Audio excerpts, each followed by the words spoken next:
இருதயத்தை நீரன்றி என்னாலே பாரில் ஏதோ நாம் செய்திட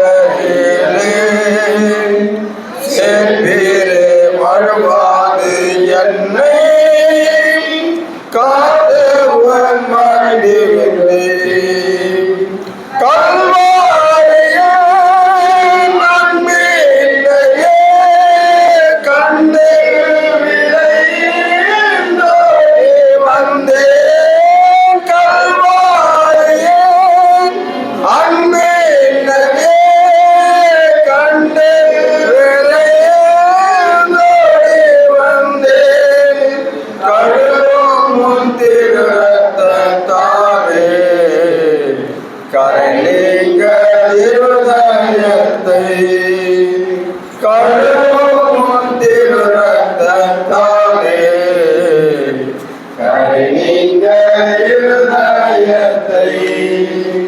நீரின்றி என் ஆவியோராத்ம சரீரம் அன்பரே உமக்கென்றும் தந்தே ஆலயமாக்கிய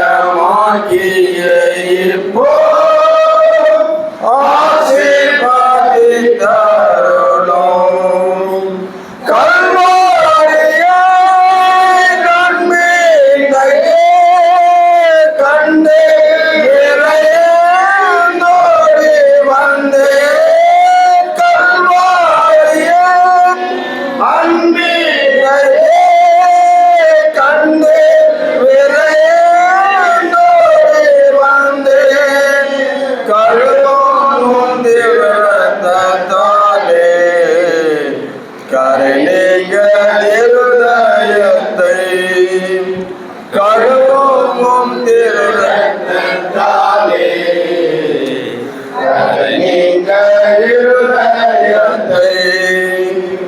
சுயமென்னில் சாம்பலாய் மாற சுத்தாவியம் மூட்டோம் ஜெயம் என்று மாமிசமாய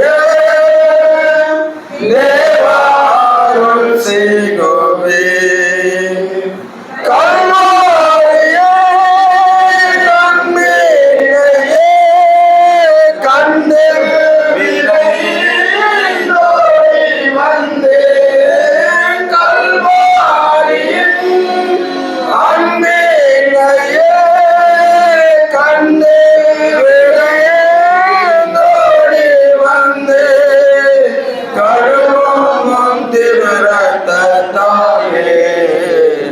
கரணிக இருதயத்தை கழுவும் திருரத்தத்தாலே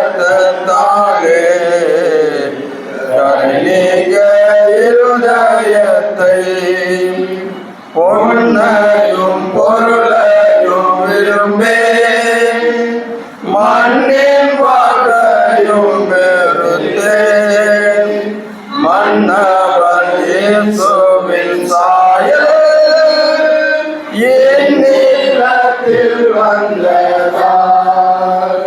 கல்வாரியே அன்பினையே கண்டு விரைவோடி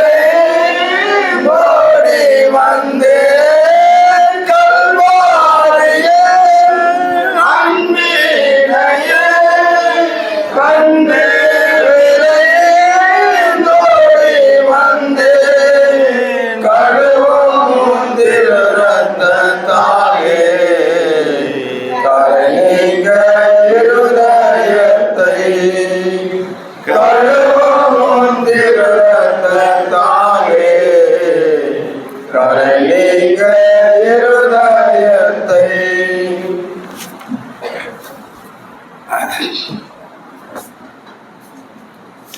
பிரியமானவர்களே, நான் அடுத்த செய்திக்கு நாம் ஆயத்தமாய் கொண்டிருக்கிறோம். அந்த செய்தி நம்முடைய சகோதரன் அடைக்கல் ராஜா அவர்கள் கர்த்தருடைய செய்தியை நமக்கு கொண்டு வருவார். அந்த செய்தி நமக்கு 12:45 வரைக்கும் இருக்கும். 1 மணி நேரம் அந்த செய்தி நமக்கு இங்கே இருக்கும். இந்த செய்தியினுடைய ஆசீர்வாதத்துக்காக திருவள்ளூர் சபையில் வந்திருக்க நம்முடைய சகோதரன் ஆல்பர்ட் அவர்கள் நம்மை ஜெபத்தில் நடத்துவார்.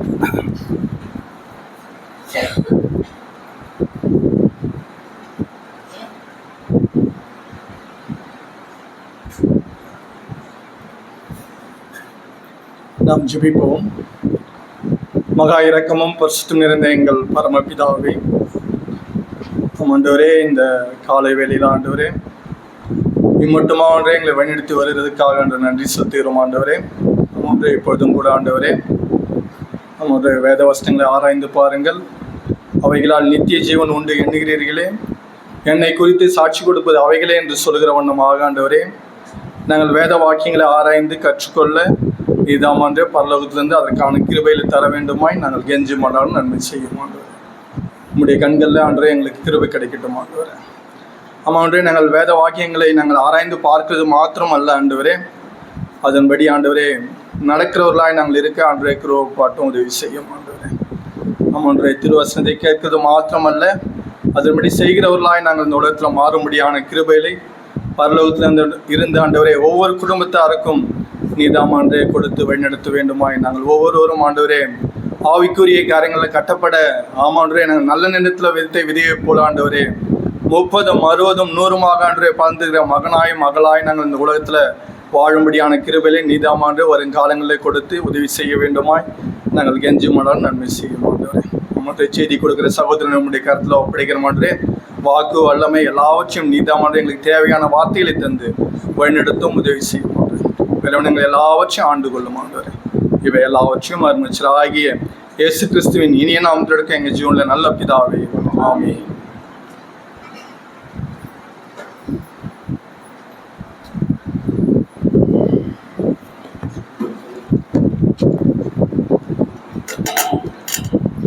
நம்முடைய கர்த்தரும் இரட்சகருமாகிய இயேசு கிறிஸ்துவின் விளைந்த திருநாமம் மகிழ்ப்படுவதாக. இந்த கேம்பினுடைய 2வது நாள் 2வது செய்திக்கு உங்களுக்கு முன்பதாக நிற்க தேவன் என்னை பலப்படுத்துவதற்காக இறைவனை நான் மனதார போற்றுகிறேன். அவருடைய பரிசுத்த நாமத்துக்கு கனம் சேர்க்கிறேன். நல்ல வாழ்க்கையினுடைய மேன்மைகளை இல்லற பந்தத்தில் எப்படி ஆண்டவர் இணைத்தார் என்பதை அருமையான சகோதரன் மூலியமாக தேவன் நமக்கு சொன்னார். ஆண்டவர் நம்மிடத்துல தினசரி ஆலோசனைகளை கொடுத்து நம்மை அவருக்கென்று உரியவர்களாக உருமாற்றம் பெற அல்லது மறுரூபமடைய ஆலோசனை கொடுத்து கொண்டே இருக்கிறார். ஆண்டவர் எவ்வளவு நல்லவர். எனவே நம்முடைய இறைவனை நாம் மனதார போற்றுவோம், துதிப்போம். இப்பொழுது நம்முடைய சற்று நேர தியானத்திற்காக ரோமர் 14வது அதிகாரம் 7, 8, 2 வசனங்களை நம்ம வாசிக்கலாம்.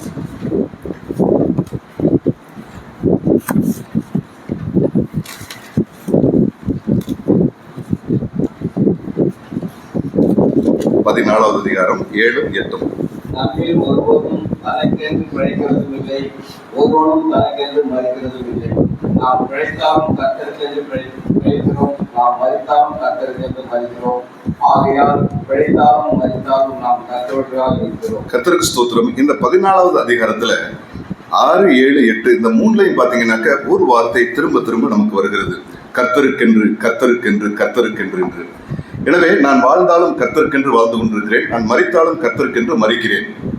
7வது வசனத்தில் இப்படி வாசிக்கிறோம், நம்மில் ஒருவனும் தனக்கென்று பிழைக்கிறதும் இல்லை என்றால் நீங்கள் உங்களுக்கு உரியவர்கள் அல்ல என்று வேத புத்தகம் சொல்கிறது.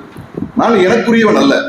என்றைக்கு இயேசு கிறிஸ்துவை என்னுடைய சொந்த ரட்சகரும் ஆண்டவருமாக நான் ஏற்றுக்கொள்றேனோ அன்றைக்கே என் வாழ்வு முழுவதுமாக நான் கிறிஸ்துவிட்டே விட்டு விட்டேன் அல்லது கிறிஸ்துவுக்கு என்னை விற்று போட்டேன் என்று அர்த்தம். நான் எனக்குரியவன் அல்ல, நான் கர்த்தருக்குரியவனாய் காணப்படுகிறேன். எனவே வாழும் போதும் நான் கர்த்தருக்குரியவனாய் வாழ்கிறேன், மரித்தாலும் கர்த்தருக்குரியவனாய் மரிக்கிறேன் என்று பார்க்கிறோம். இங்கே வாசிக்கிறோம், ஆகையால் பிழைத்தாலும் மரித்தாலும் நாம் கர்த்தர் உடையவர்களாய் இருக்கிறோம். நான் இன்றைக்கு கர்த்தருடையவராய் இருக்கிறேன் என நான் உயிரோடு இருக்கிறேன். நான் யாருக்காக வாழ வேண்டும் என்றால் கர்த்தருக்காகத்தான் வாழ்வேன். அப்போஸ்தலனாய் பவுல் சொல்கிறார், வாழ்வது நான் அல்ல, இனி கிறிஸ்து என்னில் வாழ்கிறார் என்று சொல்கிறார். அப்ப கிறிஸ்து என்னில் வாழும்போது நான் அவருக்காக வாழ வேண்டும். அவருக்காக எப்படி வாழ வேண்டும்? சாட்சியுள்ள வாழ்க்கை வாழ வேண்டும் என்பதை நாம் கற்றுக்கொள்ள வேண்டும். அன்பானவர்களே, உங்கள் மத்தியிலே இன்றைக்கு சாட்சியுள்ள வாழ்வது எப்படி என்பதை குறித்து பேசுவதற்காகத்தான் நான் முன்பதாக நிற்கிறேன். நாம் வாழ்கிறோம், கிறிஸ்தவர்களாக வாழ்ந்து கொண்டிருக்கிறோம். கிறிஸ்துவுக்கு சாட்சியுள்ள நிலைமையில நீங்கள் நான் வாழ்கிறோமா என்பதை பார்க்க வேண்டும், கவனிக்க வேண்டும். இந்த தலைப்பை நான் எடுக்கும்போது எனக்கு 4 வித தலைப்புகளை ஆண்டவர் ஞாபகப்படுத்தினார். எந்தெந்த நிலைகளில் சாட்சியாக நாம் இருக்க வேண்டும், 1. 2வது, எங்கெல்லாம் சாட்சிகளாக நாம் இருக்க வேண்டும். இதற்கு முன்பதாக, எனக்கு முன்பதாக பழைய ஏற்பாட்டு அல்லது புதிய ஏற்பாட்டு பகுதியிலே சாட்சி உள்ளவர்களாய் வாழ்ந்திருக்கிறார்களா? அவர்களில் ஒரு சிலர். அடுத்தது, இப்படிப்பட்ட சாட்சி என்னிடத்தில் நம்மிடத்தில் காணப்படுகிறதா? இந்த 4 தலைப்புகளை குறிப்பிட்ட நேரத்துக்குள் சிந்திப்பதற்கு தேவன் நமக்கு உதவி செய்யட்டும். நாம் சிந்திக்க போகிறது சாட்சி உள்ள வாழ்வு. ஏசாயா புத்தகம் 43வது அதிகாரம் 10 முதல் 12 வசனங்களை நம்ம வாசித்து சிந்திக்கலாம். ஏசாயா புத்தகம் 43வது அதிகாரம் 10 முதல் 12 வரைக்கும்.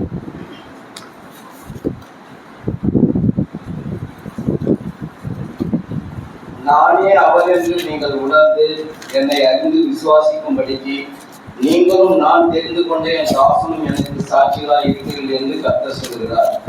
எனக்கு முன் ஏற்பட்ட தேவன் இல்லை, எனக்கு பின் இருப்பதும் இல்லை. நானே கர்த்தர், என்னை அல்லாமல் இரட்சகர் இல்லை. நானே அறிவித்து ரட்சித்து விலக பண்ணினேன். உங்களில் இப்படி செய்யத்தக்க அந்நிய தேவன் இல்லை. நானே தேவன் என்பதற்கு நீங்கள் எனக்கு சாட்சிகள் என்று கர்த்தர் சொல்கிறார். எனக்கு சாட்சிகளாய் இருக்கிறீர்கள். கீழே வாசிக்கிறோம், எனக்கு சாட்சிகள் என்று கர்த்தர் சொல்கிறார் என்று பார்க்கிறோம். ஆண்டவருக்கு இன்னைக்கு ஆட்கள் தேவை. எதற்கு தெரியுமா? அவருக்கு சாட்சியாக வாழ ஆட்கள் தேவை. இஸ்ரவேல் ஜனங்கள் அல்லது யூதர்கள் கர்த்தருக்கு சாட்சி பகர வேண்டிய வாழ்க்கை வாழ வேண்டியவர்கள் என்று இயேசுக்கு தெய்வம் அடிக்கடி ஞாபகப்படுத்திக் கொண்டே இருக்கிறார். ஏன்? அநேக வேளையிலே அவர்கள் சாட்சி கெட்ட வாழ்க்கை வாழ்ந்தார்கள், சாட்சி உள்ள வாழ்க்கை வாழவில்லை. அவர்களுக்கும் தேவனுக்கும் இருக்கக்கூடிய ஒரு தெய்வீக உறவு உலகத்துல எந்த மனித குழுக்களுக்கும் ஆண்டவர் கொடுக்காத ஒரு ஒப்பற்ற பாக்கியம்தான் இஸ்ரவேலுக்கு ஆண்டவர் கொடுத்தார். என்னுடைய ஜனம், என்னுடைய சம்பத்து என்று சொல்லி சொன்னார். ஆனால் அப்படிப்பட்ட அந்த மனித குழுக்கள், இந்த இஸ்ரவேலர்கள் அல்லது யூதர்கள் சாட்சி இல்லாத நிலைமையில வாழ்ந்து கொண்டார்கள். இதை பார்த்து தெய்வத்தினுடைய இதயம் கண்ணீர் வடித்திருக்கும் அல்லவா? ரத்தமே சிந்திருக்கும். இன்றைக்கு உங்களையும் என்னையும் ஆண்டவராகிய இயேசு கிறிஸ்து தம்முடைய ரத்தத்தினாலே கிரயம் கொடுத்து எனக்கு உரியவன் என்று விலை கொடுத்து வாங்கி எடுத்திருக்கிறார். எனவேதான் நான் முதல்ல சொன்னேன், நான் எனக்குரியவன் அல்ல, நீங்களும் உங்களுக்கு உரியவர்கள் அல்ல, உங்களை விலை கொடுத்து வாங்கிய இயேசு பெருமானுக்கு சொந்தமானவர்கள் என்றுதான் வேத புத்தகம் நம்மை பார்த்து சொல்கிறது. எனவே நான் என்னுடைய விருப்பத்தின்படி வாழ்வதற்காக நான் இந்த பூமியிலே இன்றைக்கு நான் பிழைக்கவில்லை. என் எஜமானனுடைய என்னை விலை கொடுத்து வாங்கின, என்னை அதிகமாக நேசித்து எனக்காக ரத்த சிந்தி தம்மையே பலிபொருளாக கொடுத்து அல்லது மீட்பின் கிரயமாக கொடுத்து என்னை அவருக்கென்று விலை கொடுத்து வாங்கினாரே, நான் அவருக்காகத்தான் வாழ வேண்டும். நான் அவருக்கு சாட்சியாய் வாழ்கிறேனா என்பதை நாம் சிந்திக்க வேண்டும். அநேக வேளையிலே நாம் சாட்சி இழந்தவர்களாக அல்லது சாட்சி கெட்டவர்களாக போய்விடுகிறோம். இஸ்ரவேல் ஜனங்களைப் போல. இஸ்ரவேல் ஜனங்களை ஆண்டவர் அதிகமாக நேசித்தார். அதனால அடிக்கடி அவர்களிடத்துல சொன்னார், நீங்கள் எனக்கு சாட்சிகளாக இருக்க வேண்டும் என்று. பாருங்க, சொல்றாரு, நானே அவர் என்று நீங்கள் உணர்ந்து என்னை அறிந்து விசுவாசிக்கும்படிக்கு நீங்களும் நான் தெரிந்து கொண்ட என் தாசானும் எனக்கு சாட்சிகளாய் இருக்கிறீர்கள் என்று கர்த்தர் சொல்லுகிறார். எனக்கு முன் ஏற்பட்ட தேவன் இல்லை, எனக்கு பின் இருப்பதும் இல்லை. இஸ்ரவேலர் யூதர் தான் தெய்வம் யார் என்பதை இந்த உலகத்துக்கு பறைசாற்ற வேண்டிய பொறுப்பாளர். ஆனால் அவர்கள் சொல்லவில்லையே. இயேசு கிறிஸ்துவை பற்றி மற்றவர்களிடத்தில் சொல்ல வேண்டிய பொறுப்பு யாரிடத்தில் இருக்கிறது? எனக்கும் உங்களுக்கு தான் இருக்கிறது. நாம் வாழ்ந்து காட்ட வேண்டியது. ஆனால் அப்படி வாழ்கிறோமா என்பதைத்தான் இந்த வசனம் சொல்கிறது. நானே கர்த்தர், என்னை இல்லாமல் இரட்சகர் இல்லை. நானே அறிவித்து ரட்சித்து விளங்க பண்ணினேன். ஏன்னா மக்களுக்கு தெரியாது, தெய்வம்தான் நம்மை அவரை பற்றி நமக்கிட்ட அறிவித்தார். மாத்திரமல்ல, நம்மை ரட்சித்தார், நமக்கு தெய்வம் யார் என்பதை விளங்க பண்ணினார். இதை கற்றுக்கொண்ட நான் தான் அவருக்கு சாட்சியாய் வாழ முடியும். எனவே சாட்சிகளாய் இருக்க வேண்டும் என்று ஆண்டவர் விரும்புகிறார். யெகோவா தேவனுக்கு சாட்சிகளாய் வாழ வேண்டியவர்கள் இஸ்ரவேல் ஜனங்கள், யூதர்கள். ஆண்டவராகிய இயேசு கிறிஸ்துவுக்கு சாட்சியாய் வாழ வேண்டியவர்கள் யார்? நீங்கள் நானும் தானே. யோவான் 15வது அதிகாரம் 27 ஆண்டவராகிய இயேசு கிறிஸ்து இப்படி சொல்கிறார். யோவான் 15வது அதிகாரம் 27வது வசனம். நீங்களும் ஆதி முதல் என்னுடனே கூட இருந்தீர்கள், எனக்கு சாட்சிகளாய் இருக்கிறீர்கள். நீங்கள் ஆதி முதல் என்னோடு கூட இருந்தீங்க, அதனால யாரு நீங்க? எனக்கு சாட்சிகளாய் இருப்பீர்கள் என்று தம்முடைய சீசர்களை பார்த்து சொல்கிறார் என்று நாம் பார்க்கிறோம். இயேசுவை விசுவாசிக்கும் அவருடைய சீசர்கள் இயேசுவாகிய தேவனுக்கு சாட்சியாக வாழ வேண்டும். இயேசுவை விசுவாசித்து ஏற்றுக்கொண்டா மட்டும் பத்தாதுங்க. நான் இயேசுடைய விசுவாசி என்பது மாத்திரமல்ல, நான் அவருக்கு சாட்சியாக இருக்க வேண்டும் என்று வேதவசனம் நம்மை பார்த்து சொல்கிறது. ஆண்டவராகிய இயேசு கிறிஸ்து இந்த பூமியிலே மனிதர்களாகி நம்முடைய பாவங்களை சுமந்து தீர்க்க அவர் தேவனாலே அனுப்பப்பட்ட தேவ ஆட்டுக்குட்டியாக வந்தார். நம் அனைவருடைய பாவங்களையும் சுமந்து கொண்டு சிலுவையிலே அடிக்கப்பட்டு நொறுக்கப்பட்டு இரத்தத்தை சொட்டு சொட்டாய் சிந்தி மரித்தார். அவர் அடக்கம் பண்ணப்பட்டார். 3ஆம் நாள் உயிர்த்தார். உயிர்த்த பிறகு ஏறக்குறைய 40 நாட்கள் இந்த பூமியிலே தான் உயிரோடு கூட இருப்பதை அநேக மக்கள் அல்லது மனித குழுக்களுக்கு காண்பித்துக் கொண்டே இருந்தார். இப்பொழுது அவர் இந்த பூமியை விட்டு காலி செஞ்சு பரலோகத்துக்கு போக வேண்டிய நேரம் வந்துருச்சு, பரமேறக்கூடிய நேரம் வந்துருச்சு. அப்ப ஆண்டவர் நம்முடைய சீசர்களை அந்த மலை மேலே அவர் மேகத்தின் வழியாக ஏறி செல்வதற்கு முன்பதாக முக்கியமான காரியத்தை சொல்கிறார். அப்போஸ்தலர் 1ஆவது அதிகாரம் வாங்க. அப்போஸ்தலர் 1ஆவது அதிகாரம் 8வது வசனம் படிங்க.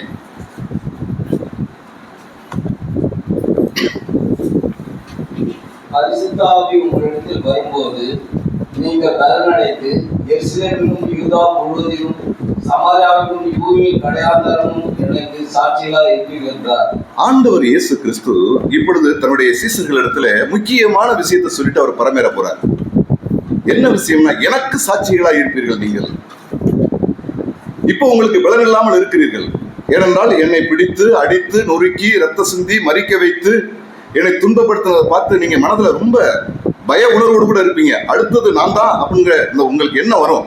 என்னையே தலைவரையே அடிச்சாச்சு, தலையே அடிச்சாச்சு, பின்னது உடல் உறுப்புகள் தானே, அதை அடிக்கலாம் என்று அவர்கள் நினைக்கிறார்கள் என்று பயந்து நீங்கள் ஒளிந்து இருக்கலாம். ஒருவேளை நேற்றைக்கு அந்த புனித தோமையாரை குறித்து சிந்திச்சோம் அல்லவா, ஒருவேளை அவர் அதற்கு பயந்து ஓடி போய் கூட ஒளிந்திருக்கலாம். ஆனால் பிரியமானவர்களே, இப்பொழுது ஆண்டவர் இங்கே அவரிடத்தை சொல்கிறார், நீங்கள் பலன் பெறுவீர்கள். நான் போய் இன்னும் 10 நாளில் உங்களுக்கு பரிசுத்த ஆவியானவராகிய தேவனை அருட்பொழிவு செய்வேன். அவருடைய அருட்பொழிவாலே நீங்கள் பலனடைவீர்கள். பலனடைந்து நீங்கள் என்ன செய்யணும்? வசனம் சொல்லுது, பரிசுத்த ஆவி உங்களிடத்துல வரும்போது நீங்கள் பலனடைந்து 1 எருசலேமில் நீங்கள் எனக்கு சாட்சிகளாக இருக்க வேண்டும். 2வது யூதேயா முழுவதிலும் எனக்கு சாட்சியாக இருக்க வேண்டும். 3வது சமரியாவிலும், அடுத்து பூமியின் கடைசி பரியந்தமும் எனக்கு சாட்சிகளாக இருப்பீர்கள் என்று சொல்கிறார். நான் கிறிஸ்துவுக்காக நான் பிழைத்திருக்கிறேன் என்றால் அவருக்காக நான் சாட்சியுள்ள வாழ்க்கை வாழ்வதற்காகத்தான் எனக்கு இந்த பிழைப்பை கிறிஸ்து தந்திருக்கிறார். எனவே நீங்கள் நானும் கிறிஸ்துவுக்கு சாட்சியுள்ள நிலைமையிலே வாழ வேண்டும். அதைத்தான் ஆண்டவர் அவருடைய சீசர்களிடத்திலே எதிர்பார்க்கிறார் என்று நாம் பார்க்கிறோம். எனவே நீங்கள் தான் சாட்சியுள்ள நிலைமையில வாழணும். நான் சொன்னேன் அல்லவா 4 கொஸ்டின். அதுல முதல் கொஸ்டின், எந்தெந்த நிலையில் சாட்சியாக நாம் இருக்க வேண்டும்? சாட்சியாக வாழணும், ரைட்டு. எந்தெந்த நிலையில் சாட்சியாக நாம் வாழ முடியும் அல்லது இருக்க வேண்டும் என்றால், 1 வாழ்க்கையில் சாட்சியாக இருக்க வேண்டும். 2வது வார்த்தையில் சாட்சியாக இருக்க வேண்டும். என்னுடைய லைஃப் இருக்கு பார்த்தீங்களா, அதுல சாட்சியா நான் இருக்கணும். அடுத்தது என்னுடைய வார்த்தை, வாயிலிருந்து வரக்கூடிய வார்த்தையில நான் சாட்சியுள்ள நிலைமையில வாழ வேண்டும் என்று வேத புத்தகத்திலே வாசிக்கிறோம். வாழ்க்கையில் என்பதை குறித்து பார்ப்போம். மத்தேயு 5வது அதிகாரம் 3வது வசனத்திலிருந்து ஒரு சில வசனங்களை வாசிங்களே. ஆவியில் எரிகொண்டவர்கள் பாக்கியவான்கள், பரலோக ராஜ்யம் அவர்களுடையது. துயரப்படுகிறவர்கள் பாக்கியவான்கள், அவர்கள் ஆறுதல் அடைவார்கள். சாந்த குணமுள்ளவர்கள் பாக்கியவான்கள், அவர்கள் பூமியை சுதந்திரித்துக் கொள்வார்கள். நீதியின் மேல் பசிதாகம் உள்ளவர்கள் பாக்கியவான்கள், அவர்கள் திருப்தி அடைவார்கள். இரக்கமுள்ளவர்கள் பாக்கியவான்கள், அவர்கள் இரக்கம் பெறுவார்கள். இருதயத்தில் சுத்தமுள்ளவர்கள் பாக்கியவான்கள், அவர்கள் தேவனை தரிசிப்பார்கள். சமாதானம் பண்ணுவவர்கள் பாக்கியவான்கள், அவர்கள் தேவனுடைய புத்திரர் எனப்படுவார்கள். போதும், இதுவரைக்கும் நம்ம வாசித்தோம் பார்த்தீங்களா? இதெல்லாம் வாழ்க்கையில நீங்கள் நானும் வாழ்ந்து காட்டணுமா? ஆண்டவராகிய இயேசு கிறிஸ்து மலை மேலே செய்த பிரசங்கம் என்று சொல்லுவார்கள். இது நம்முடைய இந்தியாவினுடைய மகாத்மா காந்தி ஐயா இருக்காங்கல்ல, அவங்களுக்கெல்லாம் ரொம்ப பிடிச்ச பகுதி. அடிக்கடி வாசித்து மெடிடேட் பண்ணி தான் அவர் தாழ்மையை உடையெல்லாம் உடுத்தினார் என்றெல்லாம் பார்க்கிறோம். இந்த வசனத்தை நீங்கள் நான் வாசிக்கும் போது ஆண்டவராகிய இயேசு கிறிஸ்து தன்னுடைய ராஜ்யம் ஒன்று உருவாக போகிறது. அந்த ராஜ்யத்துக்கு உட்பட்ட தன்னுடைய சீசர்கள் எப்படி அந்த ராஜ்யத்தில் வாழ வேண்டும் என்பதை கற்றுக் கொடுக்கிறார். பாருங்க, வாழ்க்கை அவசியம். என்னுடைய வாழ்க்கையில அவர் விரும்பக்கூடிய நிலைமையில நான் சாட்சியாக வாழ வேண்டும். அவருடைய அரசுக்கு உட்பட்டு வாழப்போகிற பிரஜைகளாகி நீங்கள் நானும் எப்படி இருக்க வேண்டும் என்று அன்றைக்கு இருந்த சீசர்களுக்கு ஆண்டவர் கற்றுக் கொடுத்தார் என்றால், ஆவியில் எளிமை உள்ளவர்கள் பாக்கியவான்கள். ஆவியில் எளிமை காணப்பட வேண்டும். என்னுடைய வாழ்க்கையில் ஆவியில் எளிமையா இருப்பதை நான் என்னுடைய வாழ்க்கையில தான் காட்ட முடியும், வார்த்தையில காட்ட முடியாது. வாழ்க்கையில தான் காட்ட முடியும். அதே போல துயரப்படுகிறவர்கள் பாக்கியவான்கள் என்று பார்க்கிறோம். எனக்கு துயரம் வரும்போது நான் என்னுடைய வாழ்க்கையில அந்த துயரத்தை எப்படி அனுபவிக்கிறேன் என்பதை நீங்கள் பார்க்க முடியும். சாந்த குணம் என்னுடைய வாழ்க்கையில காணப்படுகிறதா என்பதை என்னுடைய சொல்லில் அல்ல, என்னுடைய வாழ்க்கையில தான் நீங்கள் காண முடியும். இப்படி பார்க்கிறோம். ஆண்டவர் நம்முடைய வாழ்க்கையில நாம் சாட்சியா இருக்க வேண்டும் என்று அவர் சொல்கிறார். இந்த பகுதியை வாசிக்கும் போது நீங்கள் நானும் வாழ்க்கைக்கு முக்கியத்துவம் கொடுத்து வாழ வேண்டும், அந்த வாழ்க்கையின் மூலியமாக கிறிஸ்துவின் சாட்சியை பறைசாற்ற வேண்டும் என்று நாம் பார்க்கிறோம். இதுல என்னுடைய உள்ளம் கவர்ந்த ஒரு பகுதியை தான் நம்ம பார்க்க போறோம். 5வது அதிகாரம் 16வது வசனம் படிங்க. இவ்விதமாய் மனுஷர் உங்கள் நற்கிரியை கண்டு பரலோகத்திற்கிற உங்கள் பிதாவை மகிமைப்படுத்தும்படி உங்கள் வெளிச்சம் அவர்கள் முன்பாக பிரகாசிக்க கடவது. உங்கள் வெளிச்சம் என்றால் உங்கள் சாட்சி மற்ற மனிதர்களுக்கு முன்பதாக பிரகாசிக்க வேண்டும், அது வெளிப்பட வேண்டும். அவங்க இருக்காங்கல்ல, அவங்க எப்படிப்பட்டவங்க தெரியுமா? அவங்க இயேசுவை பிரதிபலிக்கக்கூடியவர்கள் என்று பார்க்கிறோம். ஏன்? உங்களுடைய என்னுடைய நற்கிரியைகள், அந்த நற்கிரியைகள் என்ன? 5வது அதிகாரம் 3வது வசனத்திலிருந்து போட்டிருக்கு. இதெல்லாம் நற்கிரியைகள் செய்ய வேண்டும் நீங்கள் நானும். அது மற்ற மனிதர்களுக்கு முன்பதாக நான் பூண்டிருக்கக்கூடிய, அனுபவித்திருக்கக்கூடிய என் இயேசு கிறிஸ்துவை அது வெளிப்படுத்தக்கூடியதாய் காணப்படுமா? வாசிக்கிறோம். இவ்விதமாய் மனுஷர் உங்கள் நற்கிரியைகளை கண்டு. என்னுடைய சாட்சி எப்படி இருக்கிறது? அது நற்கிரியை செய்கிறதா அல்லது துர்க்கிரியை செய்கிறதா என்பதை பார்க்க வேண்டும். இயேசு கிறிஸ்துவை தரித்துக் கொண்டிருக்கிற நான் எப்படி உள்ளவனாய் நான் காணப்படுகிறேன்? உங்களுக்கு ஒன்று சொல்லிக் கொள்ளட்டுமா? அப்போஸ்தலனாகிய பவுல் கலாத்தியருக்கு எழுதி அந்த நிருபத்தை முடிக்க போகும்போது தான் யார் என்பதை ஞாபகப்படுத்துகிறார். கர்த்தராகிய இயேசு கிறிஸ்துவுடைய அச்சடையாளங்களை நான் என்னுடைய சரீரத்திலே தரித்திருக்கிறேன் என்கிறார். இதற்கு முன்னாடி எப்படி இருந்தார் தெரியுமா? யூத மத ஒரு வெறியனாக காணப்பட்டார். கிறிஸ்து என்ற பெயர் கேட்கக்கூடாது, அவர் காதில் விழக்கூடாது. விட்டாக்க என்ன ஆகுது? ரொம்ப பயந்த, அவருக்கு கோபம் வந்துடும். கிறிஸ்தவர்கள் அவர்களை பார்த்தா பிடிச்சு அடிக்கணும், கொல்லணும். ஸ்தேவானுடைய சாவுக்கு காரணமானவர். ஆனால் இப்பொழுது முழுவதுமாக அவருடைய வாழ்க்கை சாட்சியுள்ள வாழ்க்கையாக மாறி போனது. அப்போஸ்தலனாகிய பவுல் சொல்றார், நான் ஒன்றை பூண்டு கொண்டேன், ஒன்றை களைந்து விட்டு ஒன்றை பூண்டு கொண்டேன். என்ன தெரியுமா? இயேசு கிறிஸ்துவையே நான் அணிந்து கொண்டேன். கர்த்தராகிய இயேசு கிறிஸ்துவுடைய அச்சடையாளங்களை என்னுடைய சரீரத்திலே நான் தரித்திருக்கிறேன். அப்படின்னா என்ன அர்த்தம்? இயேசு கிறிஸ்து அடிபட்ட அந்த தழும்புகள் எல்லாம் அவருடைய சரீரத்தில் இருக்கா? இல்ல. இயேசு கிறிஸ்துடைய வாழ்க்கை, அந்த சாரம் முழுவதும் இந்த அப்போஸ்தலனாகிய பவுல் வாழ்க்கையில காணப்பட்டுச்சு. அப்போஸ்தலனாகிய பவுலை பார்க்கும்போது அவருடைய வாழ்க்கை சாட்சியுள்ள வாழ்க்கை. நம்முடைய தேசத்துல, நம்முடைய உலகத்துல இருக்கக்கூடிய 7 கண்ட்ரிகளிலும் இந்த பவுலனுடைய அந்த சாட்சியுள்ள வாழ்க்கை பரம்பி போயிடுச்சுங்க. எப்படி ஒரு சாட்சியுள்ள வாழ்க்கை!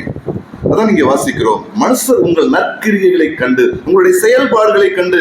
இந்த மனிதர்கள் இதற்கு முன்பதாக, நீங்கள் ரட்சிக்கப்படுவதற்கு முன்பதாக, இயேசு கிறிஸ்துவை உள்ளபூர்வமாக ஏற்றுக்கொள்வதற்கு முன்பதாக வாழ்ந்த வாழ்க்கையை அவங்க பார்த்தாங்க. அது சாட்சி கேட்ட வாழ்க்கை, அது கெட்டு போன வாழ்க்கை. இப்ப நீங்க ஒரு சாட்சியுள்ள வாழ்க்கை வாழ்வதை அவர்கள் பார்க்கிறார்கள்.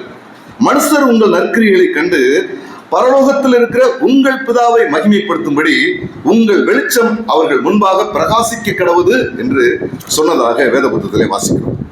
அதுக்கு நல்ல எக்ஸாம்பிளா 13வது வசனம் படிங்க. நீங்கள் பூமிக்கு உப்பாய் இருக்கிறீர்கள். உப்பு நல்லதா கெட்டதா? கெட்டதா? நல்லதுதானே? அளவோடு. உப்பு நல்லது, சாரமா இருக்கிறது நல்லது. அளவா இருக்க, அளவு கூடுதோ குறையதோ இல்லை, சாரம் இருக்கணும். சாரம் இல்லாட்டி அது உப்பு இல்லை. அதை என்ன பண்ணுவாங்க? தூக்கி கொட்டி போயிடுவாங்க. எதுக்குமே உதவாது. நீங்களும் நானும் உப்பா இருக்கிறோம். ஒண்ணுமே இல்லாத உங்களே என்னையும் உப்பா ஆண்டவர் வச்சுட்டார். சாரம் உள்ள உப்பா வச்சிருக்கிறார். அந்த சாரத்துக்காக தன்னுடைய ரத்தத்தை எல்லாம் சிந்தி நம்ம மேல அந்த மாதிரி பூசி எடுத்துட்டார். சாரமுள்ள உப்பு நீங்களும் நானும். அப்ப இன்றைக்கு உப்புச்சப்பு இல்லாத வாழ்க்கை வாழக்கூடிய ஜனங்கள் மத்தியில தான் ஆண்டவர் உங்களை வைத்திருக்கிறார், என்னை வைத்திருக்கிறார். நம்ம சுற்றி இருக்கிறவங்க பாருங்க, சந்தோஷமா இருக்காங்களா? இப்ப வச்சோம் அவங்கள்ட்ட பணம் இருக்கு, காசு இருக்கு, கார் இருக்கு, பங்களா இருக்கு, நிம்மதி இருக்கா, சமாதானம் இருக்கா, சந்தோஷம் இருக்கா? ஏன் இல்ல? அவங்கள்ட்ட உங்கள்கிட்ட இல்லாத ஒண்ணு, அவங்கள்ட்ட இல்லாத ஒண்ணு உங்களிடத்துல இருக்கு. இயேசு கிறிஸ்து இருக்கிறார். அவர் என்னிலே இருக்கும்போது எனக்கு எந்த குறையும் இல்லை. குறை இருந்தாலும் அது வெளியே தெரியாது. ஆனால் அவர்களிடத்துல எல்லாமே இருக்கு. ஆனா எல்லாருக்கும் தெரியும் உப்புச்சப்பு இல்லாத வாழ்க்கை வாழ்ந்துட்டு இருக்காங்க அப்படின்னு. ஏன்? உப்பு நீங்க தான் போகணும். இங்க உப்பு இல்லாதவங்களுக்கு உப்பு கொடுக்கணும்ல. உப்பு நல்லதுன்னு நீங்க தான் சொன்னீங்க. அப்போ உப்பு கொடுக்கணும்ல. கல்யாணம் பண்ணும்போது கிராம பகுதியில் பார்த்தீங்கன்னாக்கா முதல்ல உப்பு தான் பெண் கொண்டு போகணும் அந்த வீட்டுக்குன்னு வாங்க. ஏன் அந்த வீடு நீ போய் தான் சாரமுள்ள வீடா மாற முடியும் தங்கம் அப்படின்னு உப்பு கொடுத்து விடுவாங்க. இப்ப இருக்கான்னு தெரியல. பழைய காலத்துல கிராம பகுதியில் இன்னைக்கு கூட அந்த உப்பெல்லாம் ஒரு பாத்திரத்துல வச்சு ஃபர்ஸ்ட் அந்த பண்ணி எடுத்துட்டு போவாங்க. பாத்தீங்களா? சாரம் இல்லாத வாழ்க்கைய சுவை மிகுந்த வாழ்க்கைய மாத்தணும்னாக்க உப்பு அவசியம். ஆண்டவர் சொல்றாரு, நீங்கள் உலகுக்கு உப்பு அப்படிங்கிறார். யாரை பார்த்து சொல்றாரு? தன்னுடைய சீசர்களை பார்த்து சொல்கிறார். உங்களை பார்த்து வேதவசனம் சொல்கிறது, நீங்கள் உப்பு. அப்போ உப்புல சாரம் இருந்துச்சு அப்படின்னாக்க மக்கள் அதை ரொம்ப தேவைப்படக்கூடிய அத்தியாவசியத்துக்கு பயன்படுத்தக்கூடிய ஒன்றாக உப்பு இருக்கிறது. சாரம் இல்லாம போச்சுன்னா என்னங்க ஆகுறது? நீங்கள் நானும் சாட்சியுள்ள வாழ்க்கை வாழணும். அதான் சாரம் உள்ளது. சாரம் இல்லாம போச்சு, சாட்சி இல்லாம போச்சு அப்படின்னாக்க ஒண்ணுமே கிடையாதுங்க. எனவே சாரமுள்ள நிலைமையில நீங்கள் வாழ வேண்டும். சாரமற்று போகுமேனால் அது வேஸ்ட். 14வது வசனம் சொல்லுது, நீங்கள் உலகத்துக்கு வெளிச்சமாய் இருக்கிறீர்கள் அப்படின்னு சொல்லுது. உப்பு அவசியம், வெளிச்சமும் அவசியம் தான். நான் சொன்ன மாதிரி கிராம பகுதியில் பார்த்தீங்கன்னாக்கா பொண்ணுக்கு ஃபர்ஸ்ட் உப்பு கொடுத்து விடுவாங்க, அடுத்து ஒரு விளக்கு கொடுத்து விடுவாங்க. அந்த வீட்டுக்கு நீ தாண்டி விளக்கேற்றணும் அப்படின்னு சொல்லுவாங்க. அப்போ பாருங்க, ஒரு பெண் அந்த வீட்டிற்கு எதற்காக போகிறாங்க? விளக்கேற்ற இருளாய் கிடக்கிறதா அந்த வீடு. உண்மைதான். ஒரு பொண்ணு இல்லாத வீடு இருட்டு கரண்டமும் கிடக்கும். இவங்க போய் தான் அதை விளக்கேற்றுவாங்க.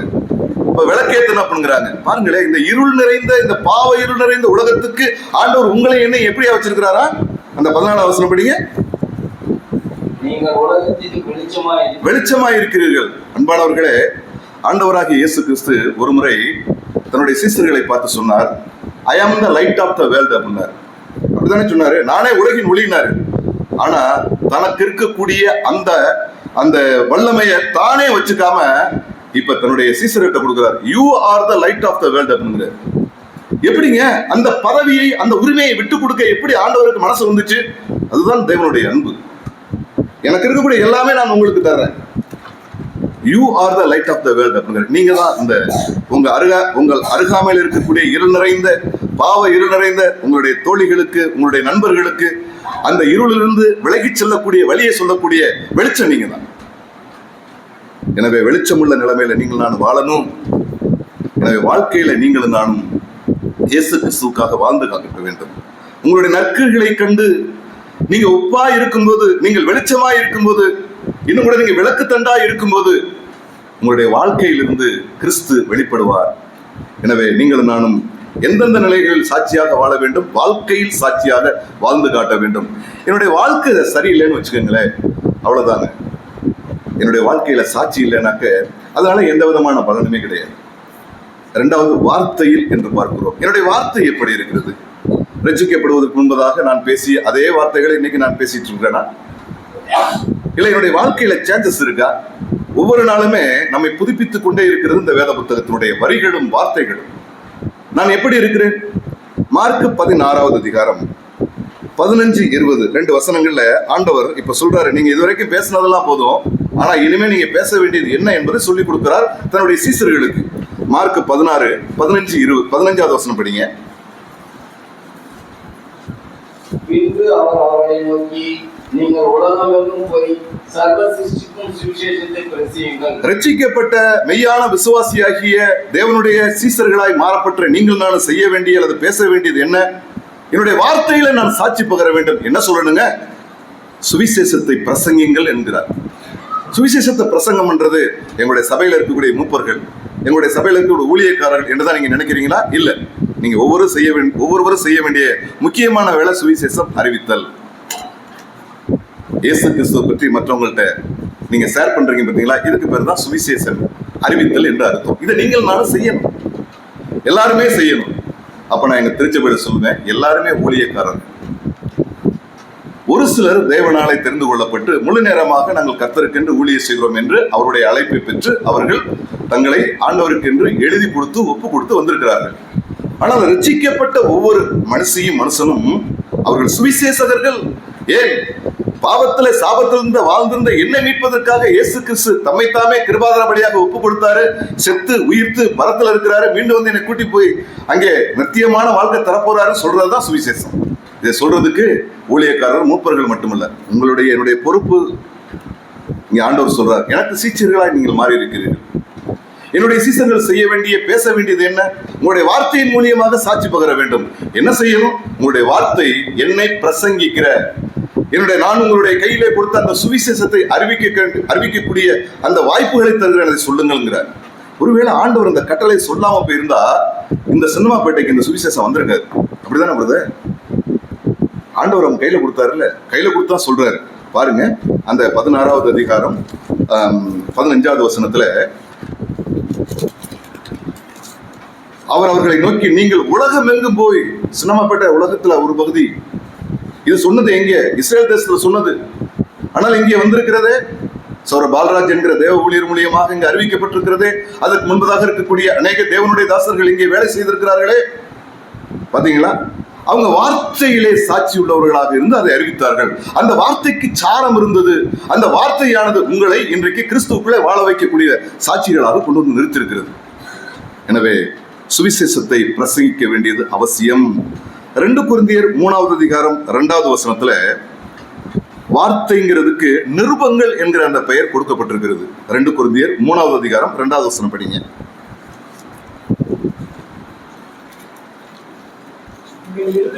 எழுதப்பட்டும் சகல மனுஷராலும் அறிந்து வாசிக்கப்பட்டும்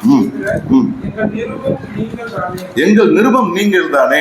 அப்போஸ்தலன் எப்போ சொல்றாரு, நான் நிருபம் எழுதுறது அது ஒரு பக்கம் இருக்கட்டும்பா, ஆனா எங்களுடைய நிருபம் நீங்க தாங்கிறாரு. அப்ப பிரியமானவர்கள், நீங்கள் வார்த்தை அடுத்தது ரிட்டன் எழுதுறோம் பார்த்தீங்களா? நம்முடைய எழுத்துக்களிலும் கிறிஸ்துவுக்கு சாட்சியாய் நாம் வாழ வேண்டும் என்று பார்க்கிறோம். அநேகர் எழுத்துக்கள்ல அநேகரை கொள்றோம் தெரியுமா? பேசியே கொள்றோம், எழுதியே கொள்றோம். ஆனால் பேசியும் வாழ வைக்க முடியும், எழுதியும் வாழ வைக்க முடியும். சுவிசேஷத்தை அறிவிப்பதனாலே, சுவிசேஷ வார்த்தைகளை நீங்கள் எழுதுவதனாலே என்று வேத புத்தகத்தில் நாம் வாசிக்கிறோம். நிருபங்களாக நீங்கள் நானும் இருக்கணுங்க. சுவிசேஷத்தை பிரசங்கிக்கணும், அடுத்து நிருபங்களாக நீங்கள் நானும் வாழணும். அதே 3வது அதிகாரம் 3வது வசனம் படிங்க. ஏனெனில் நீங்கள் எங்கள் ஊழியத்தினால் உண்டாகிய கிறிஸ்துவின் நிருபமாய் இருக்கிறது வெளியங்கமாய் இருக்கிறது. அது மையினால் அல்ல, ஜீவனுள்ள தேவனுடைய ஆவியினாலும் கற்பலகைகள் அல்ல எழுதப்பட்டிருக்கிறது. அதை நாங்க படிக்கிறோம். அதனால எங்களுக்கு இந்த படிக்கிறதுனால எங்களுக்கு தேவனை குறித்து அறியக்கூடிய அந்த அறிவு கிடைக்குது. பாத்தீங்களா அன்பானவர்களே, சுவிசேஷத்தை பிரசங்கிக்க வேண்டும், நிருபங்களாக நீங்கள் நான் வாழ வேண்டும். ஒருத்தர் சொன்னாரு, இது மாதிரி சுவிசேஷ புஸ்தகங்கள் 4 புஸ்தகம் இருக்கு, இன்னொரு சுவிசேஷமும் இருக்கு. அத அந்த இதுல சொன்ன மாதிரி எழுத்துல எழுதல, பேப்பர்ல எழுதல, அந்த நிருபம் நீங்க தான் அப்படிங்கிற என்று அந்த சுவிசேஷம் நீங்க தாங்கிறாரு. நீங்க என்றைக்காவது சுவிசேஷமாக வாழ்ந்திருக்கிறீர்களா? சுவிசேஷ புத்தகமாகி உங்களை மக்கள்கள் வாசித்திருக்கிறார்களா என்பதை பார்க்க வேண்டும். நான் சுவிசேஷத்தை கையில் பிடித்துக் கொண்டு பேசுவதை விட சுவிசேஷமாக வாழ்வது, என்னுடைய வாழ்க்கை வார்த்தையாக பிரதிபலிப்பது ரொம்ப அவசியம் என்று பார்க்கிறோம் பிரியமானவர்களே. எனவே நாம் சிந்தித்த எந்தெந்த நிலைகளில் சாட்சியாக நாம் வாழ முடியும் என்றால், ஒன்று வாழ்க்கையில் வாழ முடியும், 2வது வார்த்தையில் மாற முடியும் என்று நாம் பார்க்கிறோம். நான் 2வது தலைப்புக்கு போறேன். எங்கெல்லாம் சாட்சிகளாக இருக்க வேண்டும்? எங்கெல்லாம் நான் சாட்சியா இருக்கணும்? சொல்லுங்க, எங்கெல்லாம் சாட்சியா நான் இருக்கணும்? எங்க? ஃபர்ஸ்ட் குடும்பத்துலப்பா. ஃபர்ஸ்ட் உன் குடும்பத்துல நேரு. அதுக்கு அடுத்தது பிரதர் எங்க? சபையில இருக்கணும். குடும்பத்துல சரியா இருந்துட்டு அப்புறம் சபைக்கு வா. அப்புறம் சபையில இருந்ததுக்கு பிறகு அடுத்தது வேலை செய்யற சமுதாயம். வெரி குட், கரெக்டா சொல்லிட்டீங்க. குடும்பத்துல 1, 2வது சபையில், 3வது சமுதாயத்தில். குடும்பத்தில் சாட்சியுள்ள நிலைமையில நீங்கள் நானும் வாழ முடியுமா? வாழ்ந்தே காட்ட வேண்டும். பாருங்க, ஒரு நூற்றுக்கதிபதி இருக்கிறாரு. அவர் தன்னுடைய குடும்பத்தில் எப்படி வாழ்ந்தார் என்பதைத்தான் ஒரு சில வசனங்களை நாம் பார்க்க போகிறோம். அப்போஸ்தலர் 10வது அதிகாரம் முதல் 2 வசனத்தை படிங்க.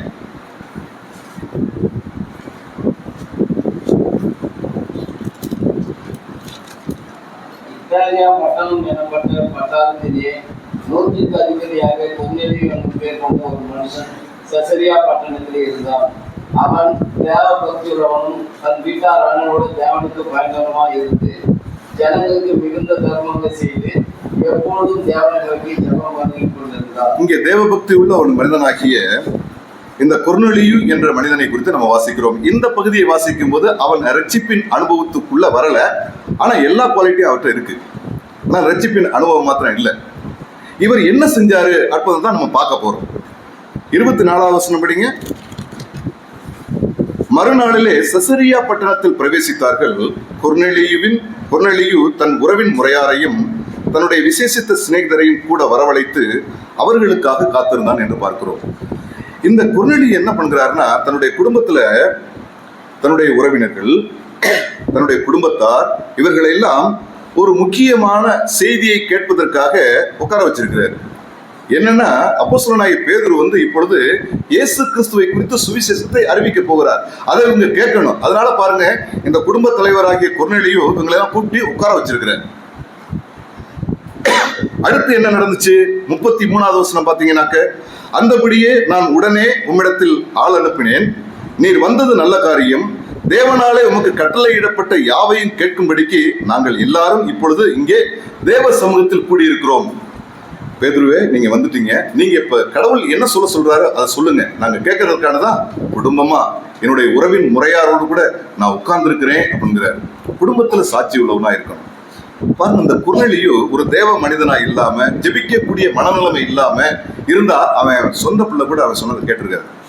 அப்புறம் என்கிட்ட உறவின் முறையாரை கூப்பிடுறது, ஃபர்ஸ்ட் குடும்பத்தை பாரியான்னு தான் சொல்லுவாங்க. இவருடைய குடும்பம் மற்றும் உறவின் முறையார், ரெண்டாவது ஒரு 100க்கு அதிபதி, இவருக்கு விசேஷித்த நண்பர்கள் இருந்தார்கள். அவர்கள் எல்லாம் அழைச்சிருக்கிறாரு, வாங்க வாங்க வாங்க. அப்ப ஒரு விட்னஸிங் லைஃப் அவனுக்கு இருந்ததுனால அவன் கூப்பிட்ட எல்லாருமே வந்துட்டாங்க. எல்லாருமே வந்தாங்க. அவன் கூப்பிடும் போது பாத்தீங்க அப்படின்னாக்க, கடவுளை குறித்து சரியான ரீதியிலே அறியாத நிலைமையில அவன் இருந்தான். ரட்சிப்பு அவனுக்கு இல்லாமல் இருந்தது. ஆனால் எல்லாரும் உட்கார்ந்து கேட்கும் போது இந்த அப்போஸ்தலனாகிய பேதுரு வந்து நின்று, உங்களுக்காகத்தான் ஆண்டவராகிய இயேசு கிறிஸ்து சிலுவையிலே உங்களுடைய பாவத்து நிமித்தம் அவர் அடிபட்டு நொறுக்கப்பட்டு ரத்த சிந்தி மரித்தார். அப்படி சொல்லும் போது பாத்தீங்க அப்படின்னாக்க, இந்த கொர்நேலியுடைய மனசுல துடிச்சிச்சு. ஓ, எனக்காகவா? உனக்காகவும் மரித்திருக்கிறார், உன்னுடைய குடும்பத்தாருக்காகவும் மரித்திருக்கிறார், உன்னுடைய உறவின் முறையார், உன்னுடைய நண்பருக்காகவும் இயேசு கிறிஸ்து தன்னுடைய பரிசுத்தமான ரத்தத்தை சிந்தி அவர் சிலுவையிலே மரித்திருக்கிறார். அதை கேட்கும் போது இந்த கொர்நேலியு, ஐயோ, இறைவன் இறந்து போனாரா? இல்லை, அவர் தேவன் அவரை உயிரோடு கூட எழுப்பினார் என்கிற இயேசு கிறிஸ்து உயிர்த்தெழுந்த செய்தி வரைக்கும், மறுபடியும் அவர் தம்முடைய இரத்தத்தினாலே சம்பாதித்துக் கொள்ளப்பட்ட தேவஜனங்களை அழைத்துக் கொள்ள வரப்போகிறார் என்கிற செய்தியெல்லாம் சொன்ன உடனே அந்த குடும்பத்தார் முழுவதுமாக மகிழ்ச்சியோடு கூட இந்த கிறிஸ்துவை ஏற்றுக்கொண்டார்கள். மாத்திரமல்ல, உடனே திருமுழுக்கு எடுத்தார்கள். மாத்திரமல்ல, விருந்து வைத்து களிப்பாய் மாறினார்கள் என்று பார்த்தோம். பாத்தீங்களா, குடும்பத்துல சாட்சி. அன்பானவர்களே, நம்முடைய குடும்பம் எப்படிப்பட்ட குடும்பமாக இருக்கிறது? இந்த கொர்நேலியு குடும்பம் மாதிரி இருக்கிறதா? என்னுடைய உறவினர்களை நான் என் வீட்டுக்கு வரவழைத்தால் அவர்கள் வருவார்களா? அப்படி என்றால் நான் அவர்கள் மீது அக்கறை உள்ளவனாக, அன்புள்ளவனாக நான் நடந்திருக்க வேண்டும். அப்பதான் நான் கூப்பிட்டோன்னு வருவாங்க. நான் எப்படி இருக்கிறேன்? இந்த கொர்நேலியு ரொம்ப என்னுடைய மனதை பாதித்த ஒரு மனிதன். அவர் சொல்லும் போது பாத்தீங்கன்னாக்க, உடனே அந்த ரெஸ்பான்சிபிள் பர்சன் உள்ளெல்லாம் வர்றாங்களாம், வந்து உட்காந்து கேட்கறாங்களாம்.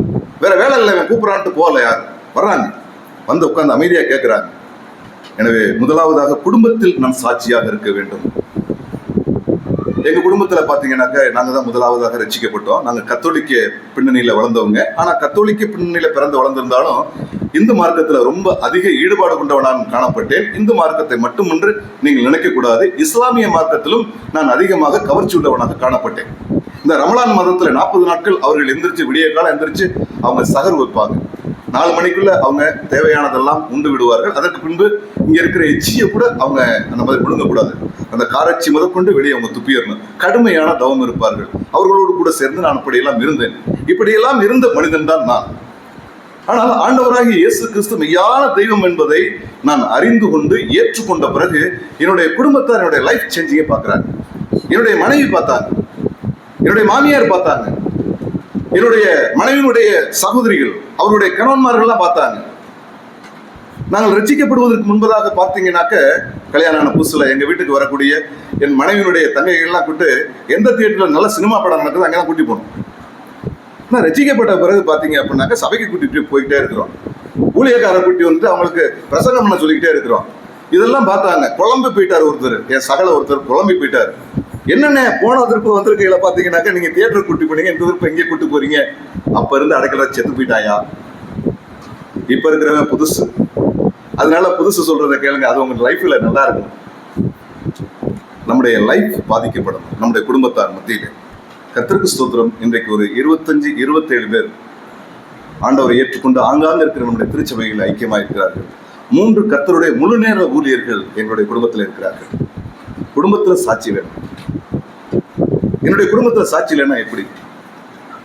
நான் ஆண்டவரை ஏற்றுக்கொண்டு என்னுடைய அம்மாவிடத்துல வந்து சொன்னேன், எங்க அம்மா பேரு ஜெபமாலை, பாத்துக்கோங்க எப்படி நாங்க பாரம்பரியத்தில் இருந்திருக்கோம்னு சொல்லி. வந்து ஆண்டவர் இயேசுவதாமா கும்பிடுங்க, வேற எதையுமே கும்பிடக்கூடாது, நம்ம பைபிள்லேயே போட்டிருக்குமா அப்படின்னு நான் சொன்னேன். அப்படியா, இத்தனை வருஷமா நான் கத்துக்காததையா, எனக்கு தாயக திருச்சபை சொல்லாததையா நீ சொல்ற அப்படின்னு சொல்லி ஒரு பெட்டியில 4-5 துணியை வச்சு வெளியே தூக்கி போட்டாங்க. போ அப்படின்னு சொல்லி தூக்கி எறிஞ்சிட்டாங்க என்னைய. எங்க அப்பா கிட்ட ஒண்ணு, அவர் 25 வருஷமா கோயில் பிள்ளை, கத்தோலிக்க மார்க்கத்தினுடைய கோயில் பிள்ளை. எனக்கு தெரியாத இயேசுவை பத்தியா சொல்ற நீ அப்படின்னு சொல்லி அவரை என்னை கட் பண்ணிட்டாரு. எல்லாராலும் புறக்கணிக்கப்பட்ட ஒதுக்கப்பட்ட அந்த நாளில தான் நான் காணப்பட்டேன். ஆனால் என்னுடைய வாழ்வு பாதித்தது. என்னுடைய அம்மா ஆண்டவர் இயேசு கிறிஸ்துவை ஏற்றுக்கொண்டுதான் அவங்க மரண தருவாயில வந்தாங்க. அடுத்தாப்புல எங்க அம்மாவுடைய மரண தருவாயில ஆண்டவர் செஞ்ச மிகப்பெரிய காரியத்துல எங்க அப்பா பார்த்துக்கிட்டே இருந்தது. தன்னுடைய 63வது வயசுல இயேசு கிறிஸ்துவை ஏற்றுக்கொண்டார். 89வது வயசுல அவருக்கு நித்திரை வந்துச்சு. அதுக்குள்ள பாத்தீங்கன்னா 3 சபை உருவாகவும் 3 சபை கட்டடங்கள் உருவாகவும் அவர் ஒரு காரணகர்த்தாவாக மாறி போனார். குடும்பத்தில் சாட்சி வேண்டும். என்னுடைய குடும்பம் சாட்சியாக இருக்கிறதா? குடும்பத்தில் சாட்சி வேண்டும். நான் ஊழியத்துக்கு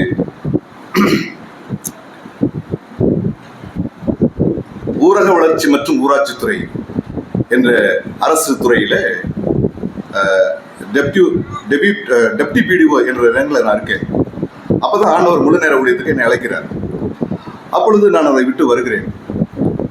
வரும்போது பாத்தீங்க அப்படின்னாக்க எங்க திருச்சபையில அது வரைக்கும் இல்லாத குழப்பங்கள், கஷ்டங்கள், பாடுகள் வருகிறது. எப்படி லைஃப் வண்டியை ரன் பண்றதுன்னு எங்களுக்கு தெரியல, ஒரே குழப்பங்கள். ஆனால் இதன் மத்தியிலே தேவன் உயிரோடு கூட இருக்கிறார்.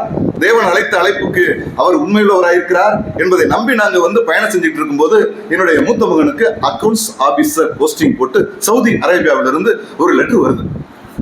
உடனே என்னுடைய மகன் அதில் ஜாயின் பண்ண போறாரு. எங்களுக்கு ரொம்ப ஃப்ரீயா, பரவாயில்ல ஜாயின் பண்ண போறாரு அப்படின்னு சொல்லிட்டு நானும் என்னுடைய மனைவி உட்காந்துருக்கிறோம். என்னுடைய இளைய மகன் ஒரு ட்ரைனிங் காண்டி வெளியே போயிட்டாரு. மூத்த மகன் ரூம்ல இருந்து அவர் அந்த லெட்டரை வாங்கிட்டு உள்ள போய் படிச்சுட்டு வர்றாரு. வந்தோன்னா ஃபேமிலி ப்ரேயர் பண்ண போறோம். ஃபேமிலி ப்ரேயர் துவங்கும் போது அவர் சொன்னாரு, அப்பா வேலை இல்லாத எனக்கு வேலை கிடைத்தது அப்படின்னாரு. கர்த்தருக்கு ஸ்தோத்திரம் சொல்லணுமா இல்லையா? வேலை எல்லாம் கிடைச்சிருச்சு. வேலை போச்சுன்னா யாருமே ஸ்தோத்திரம் சொல்ல மாட்டாங்களா? நல்ல ஃபர்ஸ்ட் மார்க் வந்தா, நல்ல ரேங்க் கிடைச்சுன்னா சொல்லுவான், நான் வேலை கிடைச்சேன்னு கர்த்தருக்கு ஸ்தோத்திரம் அப்படின்னு சொன்னேன். அப்ப சொன்னாரு, என்னை முழு நேர ஊழியத்துக்கு என்று ஆண்டவர் அழைத்து விட்டார். என்னையா சவுதியில இருந்து உனக்கு வந்துச்சு? அதுக்கு முன்னாடி என்ன ஆண்டவர் என்னிடத்துல பேசி விட்டார். நான் முழு நேர ஊழியத்துக்கு என்னை ஆண்டவர் அழைத்து விட்டார், எனவே நான் முழு நேர ஊழியத்துக்கு போறேன் அப்படின்னாரு. இதுக்கு நான் ஸ்தோத்திரம் பண்ணணுமா இல்லையா? கர்த்தருக்கு ஸ்தோத்திரம். என்னுடைய அப்பா கிட்ட நான் சொன்னேன், ஆண்டவர் அப்பா என்னை ஆண்டவர் ஊழியத்துக்கு அழைக்கிறாரு. இந்த அப்பா கிட்ட ஏமா சொல்றேன், அந்த அப்பா சொன்னாருன்னா அவர் சொல்றதை கேளுப்பாருனாரு. அதே தான் நான் என் பையனுக்கு நான் சொன்னேன். என்ன சொன்ன, இந்த அப்பா கிட்ட எதுப்பா சொல்ற, அந்த அப்பா கிட்ட சொல்லிடு அப்படின்னு அவர்கிட்ட சொல்லிட்டு தான் உங்கள்கிட்ட நான் சொல்றேன் அப்படின்னாரு என்னுடைய மூத்தவங்க. கர்த்தருக்கு ஸ்தோத்திரம். பார்த்தீர்களா எவ்வளவு குழப்பமான சூழ்நிலையில முள்ளு நிறைஞ்சிருக்குங்க. அந்த முள்ளுல இருந்து ஒரு மலர் பூக்குதுனாக்க அதை பாருங்க, அது எப்படிப்பட்ட மலர்னு. பாடுகள், கஷ்டங்கள், வருத்தங்கள், எந்த வரவுகளுமே இல்லை. அப்ப வந்து இயேசு கிறிஸ்துவுக்காக நான் முழு நேர ஊழியத்துக்காக வர்றேன் அப்படின்னு சொல்லி ஒருத்தன் வர்றான்னா குடும்பத்தில் சாட்சி வேண்டும். குடும்பத்தில் சாட்சி அவசியம் என்று பார்க்கிறோம். அடுத்து அருமையா சொன்னீங்க, சபையில் சாட்சி வேண்டும் என்று. குடும்பத்துல நான் சாட்சியா இருப்பேன், சபையில எப்படி வேணாலும் இருப்பேன். இல்லை சிலர் சபையில தான் சாட்சி, நான் குடும்பத்துல எப்படி வேணா. இல்லை குடும்பத்தில் சாட்சியாக இருக்க வேண்டும். அடுத்து சபையில் சாட்சியாக இருக்க வேண்டும் என்று பார்க்கிறோம்.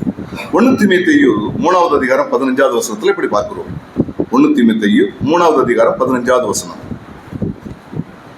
தாமதிப்பானாகில் தேவனுடைய வீட்டிலே நடக்க வேண்டிய வகையை நீ அறியும்படி இவைகளை உனக்கு எழுதுகிறேன். அந்த வீடு ஜீவனோட தேவனுடைய சபையால் சத்தியத்துக்கு தூணும் ஆதாரமாக இருக்கிறது.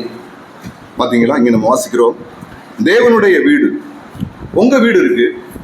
அதான் முதல்ல குடும்பத்துல சாட்சின்னு பார்த்தோம். தேவனுடைய வீடுனா திருச்சபை.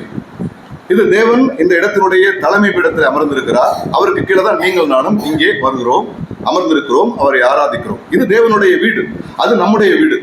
நம்முடைய வீட்டிலிருந்து புறப்பட்டு தேவனுடைய வீட்டுக்கு வர்றோம். இந்த தேவனுடைய வீட்டுல எப்படி இருக்கிறோம்னா, குடும்பத்துல எப்படி சாட்சியுள்ள நிலைமையில நீங்க இருக்கீங்களோ அதே போல தேவனுடைய வீடாகி இந்த திருச்சபையிலும் சாட்சியுள்ள நிலைமையில நீங்கள் வாழ வேண்டும் என்று இந்த வசனம் நமக்கு சொல்லிக் கொடுக்கக்கூடியதா இருக்கிறது. 4வது அதிகாரம் 12வது வசனத்துல அதை மறுபடியும் பார்க்கிறோம் பாருங்களே. உன் இளமையை குறித்து ஒருவனும் உன்னை அசட்டை பண்ணாதபடிக்கு நீ வார்த்தையிலும் நடக்கையிலும் அன்பிலும் ஆவியிலும் விசுவாசத்திலும் கற்பிலும் விசுவாசிகளுக்கு மாதிரியா இரு. அப்ப நான் அந்த சபையில வரக்கூடிய விசுவாசிகளுக்கு மாதிரியாக நான் இருக்க வேண்டுமா? என்னுடைய சொல், என்னுடைய செயல், என்னுடைய பார்வை, என்னுடைய ஆட்டிடியூட் அனைத்தும் எப்படி இருக்கணும் அப்படின்னா அது சாட்சியுள்ள நிலைமையில இருக்கணும் அப்படின்னு சொல்லிட்டு வேதம் சொல்லி கொடுக்கிறது. அப்போஸ்தலனாகிய பவுல் இந்த இளம் வாலிபனிடத்துல அதை இன்புட் பண்றாரு. தம்பி, உன்னுடைய இளமையை குறித்து ஒருவனும் உன்னை அசட்டை பண்ணக்கூடாது. அந்த வாலிப பிள்ளை அப்படித்தாயா இருப்பான், இந்த வாலிப பெண் இப்படித்தாயா இருப்பா, இல்ல அவ இப்படித்தான் இருப்பா, வேத வசனத்தின்படி இருப்பா என்று இருக்கணும். அதை ஆண்டவர் எதிர்பார்க்க. நீ வார்த்தையிலும் நடக்கையிலும் அன்பிலும் ஆவியிலும் விசுவாசத்திலும் கற்பிலும் விசுவாசிகளுக்கு மாதிரியாயிரு. ஏன்னா விசுவாசி உள்ள வரும்போது பாத்தீங்கன்னா இங்க இருக்கிற தலைமை பொறுப்புகள் இருக்கிறவங்க அவங்க கவனிச்சு பாக்குறாங்க. சின்ன பிள்ளைங்க அவங்களுக்கு என்ன தெரியும் நீங்கள் நினைக்கிறாங்க? இல்ல, இது தேவனுடைய வீடு, தேவனுடைய வீட்டுக்கு எல்லாரும் வர்றாங்க, சிறு வயதிலிருந்து வயோதிகர் வரைக்கும் வர்றாங்க, எல்லாமே உற்று நோக்குறாங்க, எல்லாமே கவனிக்கிறாங்க, இங்கதான் கத்துக்கிறாங்க. உங்களுக்கு தெரியுமா, பரலோகத்தை இங்கதான் பாக்குறாங்க அவங்க. பரலோகத்துடைய முன்சுவை எதுங்க? திருச்சபை. பரலோகம் அது எப்படி இருக்கு? இப்படித்தான் இருக்கும். தேவாதி தேவன் தலைமை பீடத்தில் அமர்ந்திருப்பார், அவரை சூழ்ந்திருக்கக்கூடிய மூப்பர்கள் உண்டு. திருச்சபையினுடைய அமைப்பு தான் பரலோகம். எனவே அன்பானவர்களே, சபையில் நீங்கள் நானும் சாட்சிகளாக வாழ வேண்டும். 3வதாக சமுதாயத்தில், உலகில். இப்ப நான் இருக்கேன் அப்படின்னா, நான் ஒரு கம்பெனியில ஒர்க் பண்றேன் அப்படின்னாக்க என்னை சூழ்ந்திருக்கக்கூடிய ஜனங்கள் எல்லாரும் என்னை பார்க்கிறார்கள். அவர்களுக்கு முன்பதாக நான் எப்படி இருப்பேன்? நான் பிரைவேட் கம்பெனியில் ஒர்க் பண்ணும்போது பார்த்தீங்கன்னா அப்போதான் சைக்கிள் தான், 2 வீலர் கிடையாது. அப்போ ஒரு சைக்கிள் போயிட்டு இருந்தேன். அப்போ எனக்கு ஒரு ஆச்சரியம், அந்த பிரைவேட் கம்பெனியில் ஒர்க் பண்ண என்னை டெப்டேஷனாக வேற இடத்துல போட்டிருந்தாங்க. எனக்கு அந்த ஊர் சரியா தெரியாது. நான் சைக்கிளில் போகிறேன், எனக்குள்ள ஒரு ஆசை, ஒரு சந்தோஷம். என்னென்னா, நான் தான் சைக்கிள் ஓட்டுறேன், யாருமே ஓட்டுறேன்னு. ஆனால் நான் போன பாதை என்ன தெரியுமா? நோய் என்றியான். நான் என்ன நினைச்சிட்டு போறேன்னா, ஒருத்தம் கூட வரலையே அப்படின்னு ஜாலியாக நான் ஓட்டிட்டு போறேன். டக்குன்னு ஒரு போலீஸ்காரர் கூப்பிட்டு வந்து பாட்டினார், உங்க பேர் என்ன? என் பேர் அடைக்கலராஜ் அப்படின்னு சொல்லி. அப்படியா, வாங்க நில்லுங்க அப்படின்னாரு. பாத்தீங்களா, நீங்க வந்த பாதையில யாராச்சும் வர்றாங்களா அப்படின்னாரு. திரும்பி பாருங்க, ஒருத்தம் கூட வரல. நீங்க மட்டும் ஹாயா வந்துட்டு இருக்கீங்க. சாரி, எனக்கு தெரியாது. நீங்க தெரியாது அப்படிங்கிறதுனால உங்களுக்கு நான் ஃபைன் போடாம விட முடியாது. சட்டம் சொல்லுது, நோ என்ட்ரியில நீங்க வந்திருக்கீங்க. சார், நான் தெரியாம வந்துட்டேன் சார். அதை தான் மறுபடியும் சொல்றீங்க. சட்டம் தன்னுடைய கடமையை செய்ய அப்படின்னாரு. உண்மை தானேங்க? பார்த்தீங்களா, எனக்கு தெரியல அப்படிங்கிறதுனால சரியா? ஓ அன்பானவர்களே, சமுதாயத்தில் நீங்கள் நான் சாட்சியாக இருக்கணும். அப்புறம் நான் அவர்கிட்ட சொன்னேன், சாரி சார், நீங்கள் எவ்வளோ ஃபைன் போடுறீங்களோ போடுங்க அப்படின்னு சொல்லி சொன்னேன். அவர் ஃபைன் போடலை, என்னை மன்னிச்சு விட்டுட்டாரு. சமுதாயத்தில் சாட்சி வேணும். என்னுடைய வாழ்க்கையில் நான் எப்படி இருக்கிறேன்? நான் பிரைவேட் கம்பெனியில் ஃபஸ்ட்டு ஒர்க் பண்ணும்போது பார்த்தீங்கன்னாக்க என்னை சூழ்ந்து பார்த்தீங்கன்னாக்க ஒரு 35 பேர் ஆஃபீஸர்ஸ். அப்போ இந்த ஆயுத பூஜைன்னு சொல்லி ஒன்று வரும் பார்த்தீங்களா, எங்கள் கம்பெனி சேர்மன் வந்து மிஸ்டர் சரவணன். அவர் வந்து ஃப்ரம் சிலோன்லேருந்து வந்தவர். அவர் எல்லாமே இதெல்லாம் ஏற்பாடு பண்ண வைப்பார். என் மேலே ரொம்ப அன்பாக இருப்பார். அவர் வருவார், வந்து தம்பி இதெல்லாம் வாங்கணும் வைக்கலாம் சொல்லுவார். உடனே நான் என்னுடைய அசிஸ்டண்ட்டை சொல்லி இதெல்லாம் வாங்கி வச்சுருப்பா அப்படிலாம் சொல்லுவேன். ஆனால் இங்கே இந்த பூஜை போடுவாங்கல்ல, பூஜை போடும்போது என்னை மட்டும் தனியாக கூப்பிடுவார். கூப்பிட்டோன்னே ஒன்று, நீங்கள் இங்கே எதையுமே சாப்பிட மாட்டீங்க, அதனால சொல்லி 500 கொடுத்து வெளியே போய் நீங்கள் சாப்பிடுங்க. ஏன்? நான் யாருங்கிறது அவருக்கு தெரிஞ்சிச்சுங்க. ஆஃப்டர் நான் டிபார்ட்மெண்ட்டில் ஒர்க் பண்ணிட்டு இருக்கேன். அப்போ ஹொசூர் ரஸ்தார் அப்படிங்கிறவர் தான் எங்களுக்கு head of the department. PA to கலெக்டருக்கு அசிஸ்ட் அடுத்தது அவர் தான். அவருக்கு முன்னாடி தான் நாங்கள் உட்காந்து என்னுடைய தஸ்தாவேஜுக்கெல்லாம் நாங்கள் எழுதிக்கிட்டு இருப்போம். இந்த வெளியே, அதாவது திருப்பதிக்கு போனவங்க, சபரிமலைக்கு போனவங்கலாம் அடிக்கடி போயிட்டு வருவாங்கல்ல, அவங்களாம் பெரிய ஒரு தட்டில் வச்சு எல்லாத்துக்கும் கொடுப்பாங்க. இது அந்த தின்பண்டங்கள்லாம் கொடுப்பாங்க. அங்கே உள்ள உச்சிதமான அந்த பலகாரங்கள்லாம் கொண்டு வந்து வரிசைக்கு கொண்டு வருவாங்க. P1 அப்படின்னாக்கா என்னுடைய சீட்டு நம்பர். அங்கே தான் நான் வந்து டிரான்ஸ்ஃபர் அண்ட் போஸ்டிங் போதில் நான் உட்காந்துருக்கிறேன். அதனால ஃபர்ஸ்ட் எடுத்து வந்து என் பக்கத்துல வைப்பான். சார், நீங்க எடுக்க மாட்டீங்க, நான் எடுத்துட்டு போறேன், எடுத்துட்டு போயிடுவான். டக்குன்னு போயிட்டே இருப்பாங்க. ஏன்? நான் யாருங்கிறது தெரியணுங்க. என்னுடைய சமுதாயத்தில் அருமையான தங்கையே, அருமையான வாலிப தம்பியே, நீங்கள் கிறிஸ்தவர்கள், நீங்கள் இயேசுவுக்கு சொந்தமானவர்கள், நீங்கள் இயேசுவுடைய அச்ச அடையாளங்களை தரித்திருக்கிறீர்கள் என்று உங்கள் நண்பருக்கு தெரியுமா? யாருமே சொல்றதே இல்லைங்க. அருமையான தங்கைகளே, உங்களுடைய தோழிகளுக்கு சொல்லியிருக்கிறீர்களா? உங்களுடைய தோழிகள் எல்லாம் உண்மையான தோழமையை உங்களிடத்தில் எதிர்பார்க்கிறார்கள். உண்மையான தோழமை என்றால் நீங்கள் கிறிஸ்துவை அறிவித்தே ஆக வேண்டும். அந்த பிள்ளைகளை காப்பாற்ற வேண்டும் என்றால் நீங்கள் இயேசு கிறிஸ்துவை அறிவித்தே ஆக வேண்டும். நீங்கள் சாட்சியுள்ள வாழ்க்கை வாழ வேண்டும். உங்களுடைய கல்வி நிறுவனத்திலே, உங்களுடைய விடுதி வாழ்க்கையிலே, உங்களுடைய வியாபாரத்திலே, உங்களுடைய தொழிலிலே நீங்கள் கிறிஸ்துவை வெளிப்படுத்த வேண்டியது அவசியம் என்று பார்க்கிறோம். இல்லை அப்படின்னாக்க அவ்வளவுதாங்க. நான் வெளிச்சம் போட வேண்டிய, வெளிச்சத்தை காட்ட வேண்டிய இடத்துல வெளிச்சத்தை காட்டவில்லை என்றால் நான் இருளுக்குள்ளே போய் கொண்டிருக்கிறேன்னு அர்த்தம். நான் சாரமுள்ள நிலைமையில உப்பா இருக்க வேண்டிய இடத்துல உப்பா இல்லை அப்படின்னாக்க அதனால என்னங்க அர்த்தம்? என்னை இயேசு கிறிஸ்து ரட்சித்தனுடைய அந்த விலை மிகுந்த அந்த ரத்தத்தை கொடுத்து என்னை சம்பாதித்தாரு, அதனுடைய அர்த்தம் இல்லாமல் அல்லவா போகுது? Who are outside? புறம்பை இருக்கிறவர்களுக்கு முன்பதாக நீங்கள் நான் எப்படி இருக்கணுமா? ஒரு சாட்சியுள்ள நிலைமையில இருக்கணும்னு வாசிக்கிறோம். கொலைசெய்யர் 4வது அதிகாரம் 5வது வசனத்துல இப்படி வாசிக்கிறோம். கொலைசெய்யர் 4வது அதிகாரம் 5வது வசனத்துல புறம்பே இருக்கிறவர்களுக்கு முன்பாக ஞானமாய் நடந்து காலையத்தை பிரயோஜனப்படுத்திக் கொள்ளுங்கள். புறம்பே அவங்களாம் அவுட் சைடில் இருக்காங்க. கடவுள்னா யாருன்னே தெரியாது, வெளிச்சம்னா என்னன்னே தெரியாது. அவங்க இருக்கக்கூடிய இருள் தான் வெளிச்சம், அவங்க இருக்கக்கூடியதான் சரின்னு சொல்லிட்டு இருக்காங்க. இல்லையே, சமுதாயத்துல மிகப்பெரிய தாக்கத்தை உருவாக்க வேண்டியவர்கள் தான் நீங்களும் நானும். கிறிஸ்தவர்கள்னாவே உலகத்தை கலக்கிறவங்கன்னு அர்த்தம். உங்களால நீங்க எத்தனை பேரை கலக்கிருக்கீங்க? அருமையான சகோதரனே சகோதரியே, நீங்க எத்தனை பேரை கலக்கிருக்கீங்க? உங்களால கலக்கம் உருவாச்சா? கலக்கம் வந்தா தான் தெளிவு வரும். கலக்கமே இல்லைன்னா தெளிவே வராதுங்க. நீங்கள் நான் உலகத்தை கலக்க வேண்டும். அப்போ சொன்னாய் பவுல் சீசர்கள் அந்த பக்கம் ஊழியத்துக்கு போனாங்க, அந்த உலகத்தை கலக்கிறவங்க வந்துட்டாங்க அப்படின்னு சொல்லுவாங்களாம். இப்ப கூட நம்மள ஊழியத்துக்கு போனா கைப்பிரதில் கொண்டு போனா அல்லேலியா குரூப் வருதா அப்படின்னு சொல்லுவாங்க. நீங்கள் நான் உலகத்தை கலக்க வேண்டும். கலக்கினாதான் உலகத்துக்கு தெளிவு வரும். தெளிவு வந்தாதான் கிறிஸ்து அவர்களுக்கு அறிவிக்கப்படுவாருங்க.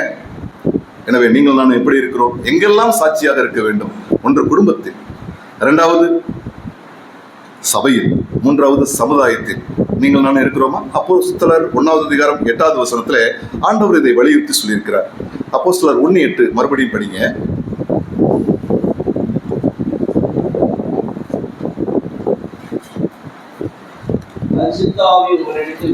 வரும்போது பலனடைந்து. எருசலேம்னா என்னங்க அர்த்தம்? எருசலேம்னா உங்க குடும்பம்னு அர்த்தம். உங்க குடும்பத்துல நீங்க சாட்சியா இருங்க. எருசலேம் என்பது குடும்பம். குடும்பத்தில் நான் சாட்சியாக இருக்க வேண்டும். அடுத்து பிரதர், யூதேயா முழுவதும் அப்படின்னு என்ன அர்த்தம்? அந்த சபை முழுவதும் என்று பார்க்கிறோம். குடும்பத்திலிருந்து சபைக்கு வரணும். என்னுடைய அந்த சாட்சி குடும்பத்திலிருந்து அப்படியே நேரா எங்க வரணும்? சபைக்கு வரணும். சபை முழுவதிலும் என்று பார்க்கிறோம். அடுத்து படிங்க. சமாரியா, அடுத்தது பூமியின் கடைசி பரியந்தமும் என்று பார்க்கிறோம். அதுதான் சமுதாயம் என்று பார்க்கிறோம். பாருங்க, என் குடும்பத்தில் இருக்கக்கூடிய அந்த சாட்சி நேரா சபைக்கு வருது. சபை முழுவதுமாக அது பாதிக்கிறது. இந்த பாதிப்பு ஏற்படுத்தப்பட்ட பிறகு அது நேரா சமுதாயத்து பக்கம் திரும்புகிறது. சமுதாயம் முழுவதுமாக அந்த பாதிப்பு ஏற்படுகிறது. இதை ஆண்டவர் பரிசுத்த ஆவி வந்து பலனடைந்த பிறகு நீங்க இப்படி சாட்சிகளாக இருப்பீர்கள் என்று சொன்னார். உங்களுக்குள்ள எனக்குள்ளே பரிசுத்த ஆவியார் வந்து எவ்வளவு நாளாயிடுச்சு? எத்தனை வருஷம் ஆச்சு? நீங்கள் நானும் எருசலேம் என்கிற நம்முடைய குடும்பத்தில் சாட்சி உள்ளவர்களாக இருக்கிறோமா? யூதேயா என்ற சபை முழுவதிலும் சாட்சியுள்ள நிலைமையில நீங்கள் நான் வாழ்ந்து கொண்டிருக்கிறோமா? அடுத்து சமுதாயம் என்கிற சமாரியா மற்றும் யூதேயா அந்த அனைத்து பூமியினுடைய அனைத்து பகுதிகளிலும் நாம் சாட்சியுள்ள நிலைமையில வாழ்கிறோமா? வாழணுங்க. சாட்சியுள்ள நிலைமையில வாழணும். வாழ வேண்டியது அவசியம் என்று பார்க்கிறோம். இதை ஆண்டவர் எதிர்பார்க்கிறார். 3வது தலைப்புக்கு நான் போகிறேன். சாட்சியாக வாழ்ந்தவர்கள். ஒரு சில பழைய ஏற்பாட்டு வேதாகம பக்தர்கள், புதிய ஏற்பாட்டு வேதாகம பக்தர்கள் உங்களுக்கு முன்பதாக நான் கொண்டு வந்து நிறுத்துகிறேன். ஆதியாகமம் 6வது அதிகாரம் 6வது வசனம் படிங்க. அங்கே நோவா என்கிற ஒரு பாத்திரத்தை நாம் பார்க்க முடியும். ஆதியாகமம் 6வது அதிகாரம் 6வது வசனம். தாம் பூமியிலே மனுஷனை உண்டாக்குவதற்காக கர்த்தர் மனஸ்தாபப்பட்டார். அது அவர் இருதயத்துக்கு விசனமாய் இருந்தது. பாத்தீங்களா? அவருடைய இருதயத்துக்கு விசனம் வரக்கூடிய நேரத்துல யாருக்குங்க? மனிதனை படைத்தார். பாத்தீங்களா? அந்த படைத்த தெய்வம் ஏந்தா உன்னை நான் போய் படைச்சனோ அப்படின்னு இருதயத்துக்கு விசனத்தை உண்டாக்கிட்டான். அப்படி விசனம் வர்ற சமயத்துல பாத்தீங்கன்னா 9வது வசனம் படிங்க. நோவாவின் வம்ச வரலாறு. நோவா தன் காலத்தில் இருந்தவர்களுடைய நீதிமானும் உத்தமமாய் இருந்தார். பாத்தீங்களா? அவனை பாக்குறாரு. இந்த நோவாவை பார்க்கிறாரு. நோவா ஒரு சாட்சியுள்ள மனிதனாக காணப்படுகிறார். ஆண்டவருடைய கண்களை அவனுக்கு கிருபை கிடைத்தது என்று பார்க்கிறோம். பாத்தீங்களா? நம்மை சுற்றில நிறைய இருக்கலாங்க. ஆனா நம்ம பார்க்கும்போது ஆண்டவர் எப்படி பார்க்கணும்? நம்மள சாட்சியுள்ள மனுஷன். இந்த மனுஷன் தான் சாட்சி உள்ளவங்க. இவன் குடும்பமா சாட்சியுள்ள குடும்பம், இவன் ஐக்கியப்படுது திருச்சபையா சாட்சி உள்ளது, சமுதாயம் வரைக்கும் உங்களுடைய சாட்சி பிரதிபலிக்கிறது என்று சொல்லி ஆண்டவர் விரும்ப வேண்டும். தானியேல் புத்தகத்துக்கு வாங்க. அங்கே தானியேலை நம்ம பார்ப்போம். தானியேல் 6வது அதிகாரம் 22வது வசனம் படிங்க.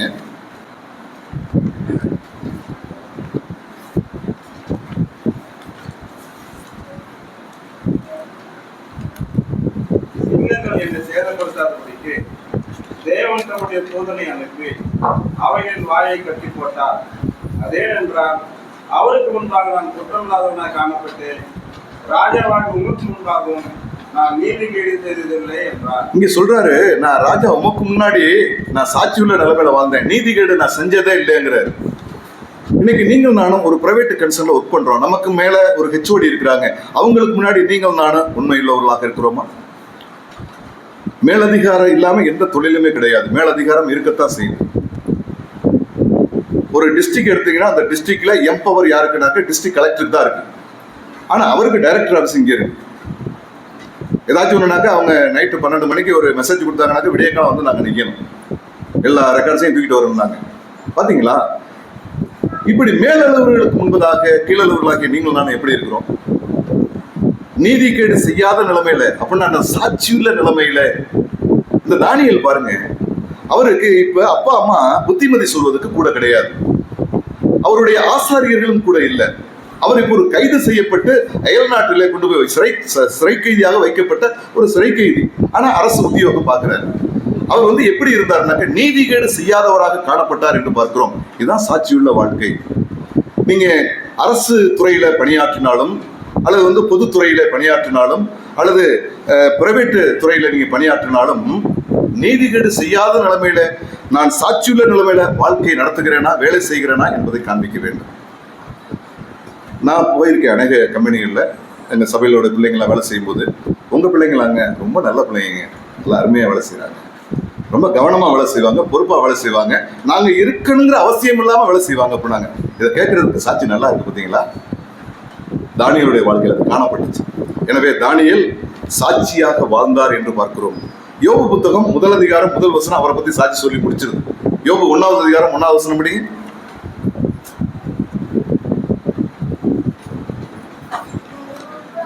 ஊத்ஸ் தேசத்திலே யோபு என்னும் பெயர் கொண்ட ஒரு மனுஷன் இருந்தால், அந்த மனுஷன் உத்தமனும் சன்மார்க்கனும் தேவனுக்கு பயந்து பொல்லாப்புக்கு விலகுறவனுமாய் இருந்தான்.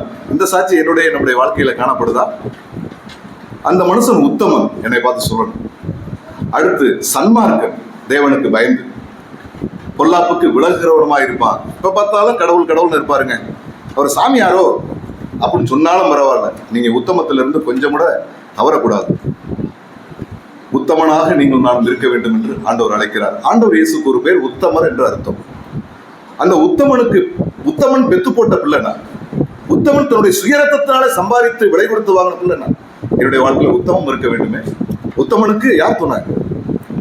உலகம் துணையா? உத்தமனுக்கு கர்த்தர் துணை. நான் உத்தமனாய் இருக்கிற போது கர்த்தர் எனக்கு துணையாக இருக்கிறார். A to Z, இங்கிருந்து அங்கே வரைக்கும் அவர் தான் துணை. எனவே அன்பானவர்களே, நீங்கள் அப்படி இருக்க வேண்டும் என்று வேத புத்தகம் சொல்கிறது. புதிய ஏற்பாட்டில் சாட்சி யாராச்சும் வாழ்ந்து இருக்காங்களா? இருக்காங்க. யோவான் ஸ்நானன் வாழ்ந்து இருக்கிறாருங்க.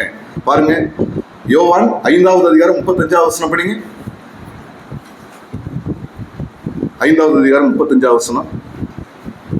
அவன் எரிந்து பிரகாசிக்கிற விளக்காய் இருந்தால் நீங்களும் சில காலம் அவன் வெளிச்சத்திலே கலிபுற மனதா இருந்தீர்கள். அவன் வெளிச்சத்துல நீங்களும் வந்து சில காலம் கலிபுற மனதா இருந்தீங்கல்ல அப்படின்னு சொல்லி ஆண்டவர் சொல்றார். பாத்தீங்களா? சில காலம், அதாவது இயேசு கிறிஸ்து தன்னை வெளிப்படுத்துகிற வரைக்கும் அநேக இயேசு கிறிஸ்துடைய சீசர்கள் எல்லாரும் யோவான் ஸ்நானனுக்கு சீசர்களா இருந்தாங்களாம். அதுக்கப்புறம் தான் அந்த யோவான் ஸ்நானன் சொல்றாரு, இவர் தான் எனக்கு பின்னாடி வருகிறவராக இருந்தாலும் எனக்கு முன் இருந்தவர். அவர் வரும்போது அவர் அணிந்திருக்கக்கூடிய பாதரட்சியின் வாரை குவிந்து அவிழ்ப்பதற்கு நான் தகுதியற்றவன் என்று, நான் கிறிஸ்து அல்ல என்று சொன்ன உடனே சொல்லிட்டு யோவான் ஸ்நானன் திரும்பி பார்க்கிறாரு. அவருடைய சீசர்களா யார் அவர்கிட்ட இல்லை, அவங்க நேரம் இயேசுவுக்கு சீசர்களா போயிட்டாங்க. போனாலும் பரவாயில்ல. பாத்தீங்களா? இந்த யோவான் ஸ்நானன் எவ்வளவு சாட்சியுள்ள நிலைமையில வாழ்ந்தார் என்று பார்க்கிறோம். அப்போஸ்தலனாகிய பவுல் 1 கொரிந்தியர் 11வது அதிகாரம் 1வது வசனத்தை படிங்க. 1 கொரிந்தியர் 11வது அதிகாரம் 1வது வசனம்.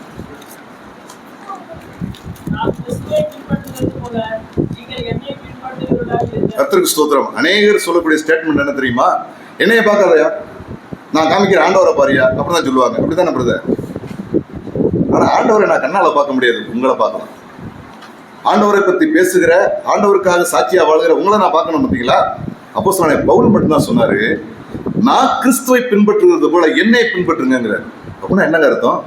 இயேசு கிறிஸ்துவுக்கு ஈக்குவலான நிலைமையில அவர் மாறிக்கொண்டிருக்கிறார். இயேசு கிறிஸ்துவனுடைய அச்சடையாளங்களை முழுவதுமாக அவர் தரித்திருந்ததுனால தைரியமா சொல்ல முடிஞ்சிச்சு, நான் கிறிஸ்துவை பின்பற்றுகிறது போல நீங்கள் என்னை பின்பற்றுகிறவராக இருங்கள். என்னை பின்பற்றீங்கன்னாக்க பவுல் அல்ல, எனக்குள்ள இருக்கக்கூடிய கிறிஸ்துவை நீங்கள் பின்பற்றுகிறீர்கள் என்று சொல்லி சாட்சி பகிர்ந்த ஒரு தேவ மனிதனாக அவர் காணப்பட்டார் என்று பார்க்கிறோம். இயேசு கிறிஸ்துவும் இந்த பூமியில வாழ்ந்த போது ஒரு சாட்சியுள்ள நிலைமையில தான் அவர் வாழ்ந்தார். சாட்சி கெட்ட நிலைமையில ஒருபோதும் அவர் வாழவில்லை. யோவான் 8வது அதிகாரம் 46வது வசனத்தில் இப்படி சொல்கிறார். யோவான் 8வது அதிகாரம் 46வது வசனம். என்னிடத்தில் பாவம் உண்டு என்று உங்களில் யார் என்னை குற்றப்படுத்தக்கூடும்? நான் சத்தியத்தை சொல்லியிருக்க நீங்கள் ஏன் என்னை விசுவாசிக்கிறதில்லை? ஆண்டவராகிய இயேசு கிறிஸ்து இப்பொழுது தன்னை குறித்து சொல்கிறார். தன்னை குறித்து சொல்லும் போது பாத்தீங்க அப்படின்னாக்க, என்னிடத்துல பாவம் உண்டு என்று யார் சொல்ல முடியும் அப்படிங்கிறார். தைரியம் எப்படி வந்துச்சு? அவர்கிட்ட இல்லை. அதனால அவரு மடியில கனம் கிடையாது. அதனால அவருக்கு வழியில பயமே கிடையாது. ஆண்டவர் எதற்கும் எப்பொழுதும் பயந்தவர் கிடையாது. ஏன்? எல்லாவற்றையுமே பிரதர் அடிக்கடி டிரான்ஸ்பரண்டா எப்பவும் வெளிப்படையாக தன்னை காண்பிக்கிறவராகத்தான் காணப்பட்டார். ஆண்டவரிடத்துல இருக்கக்கூடிய கோஸ்பாவெல்லாம் மக்கள் பார்க்கிறாங்க. ஆனா அவரிடத்துல ஒன்னே ஒண்ணு மட்டும்தான் இல்ல, நம்ம இடத்துல இருக்கிற ஒண்ணு மட்டும் அவர்கிட்ட இல்ல. என்ன அப்படின்னா பாவம் இல்லை. என்னிடத்துல பாவம் என்று யார் சொல்ல முடியும்? பாருங்க எவ்வளவு பெரிய ஒரு சாட்சியுள்ள நிலைமை. பரலோகத்துக்கு இறங்கி வந்த தேவனாகிய கர்த்தர் இந்த பூமியில நின்று கொண்டு சொன்னார், என்னிடத்துல பாவம் உண்டு என்று உங்களை யார் சொல்ல முடியும் கேட்கிறார். அந்த கேள்விக்கு இன்னைக்கு எந்த மதமும் சாட்சி சொல்ல முடியல. எந்த மத தலைவர்களும் இன்னைக்கு பாத்தீங்கன்னாக்கா மகான்கள் ஏகப்பட்ட நிலைமையில இருக்கிறாங்க. அவங்க ஒருத்தர் கூட நானும் பாவம் செய்யாம இருக்கிறேன்னு சொல்ல முடியல. எல்லாரும் ஏகமாய் பாவம் செய்து கெட்டு போனவர்கள். கெட்டு போனவர்களை காப்பாற்ற இன்னொரு பாவையால முடியாது.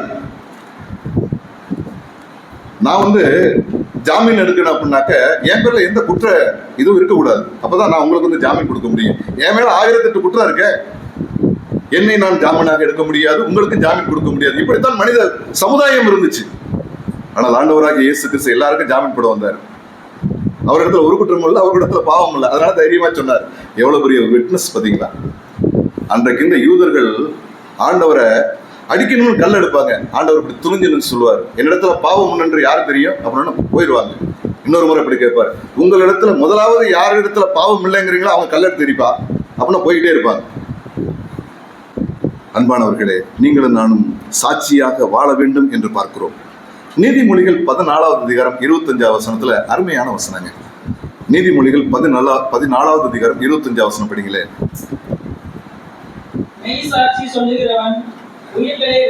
ஓ கர்த்தருக்கு ஸ்தோத்திரம். உயிர்களை ரட்சிக்கணும்னு ஆசைப்படுறீங்களா? மெய்சாட்சி உள்ளவர்களாக நாம் வாழ வேண்டும். மெய்சாட்சி, மெய்ப்பொருள் அப்படின்னா கிறிஸ்துன்னு அர்த்தம். எப்பொருள் யார் வாய்க்கூற கேட்பினும் அப்பொருள் மெய்ப்பொருள் காண்பது அறிவு. மெய்ப்பொருள்னாக்க கிறிஸ்து, கிறிஸ்துவை காண்பதுதான் அறிவு. இங்க வாசிக்கிறோம், அந்த மெய்ப்பொருளாகிய இயேசு கிறிஸ்துவை குறித்த மெய்சாட்சி சொன்னீங்கன்னாக்க அநேக உயிர்களை ரட்சிக்க முடியுமா? பாத்தீங்களா? நான் இன்றைக்கு ரட்சிக்கப்பட்டிருக்கிறேன் என்றால் மெய்சாட்சி சொன்னாங்க. இந்த மெய்ப்பொருளாகிய கிறிஸ்துவை குறித்து எனக்கு சொன்னாங்க.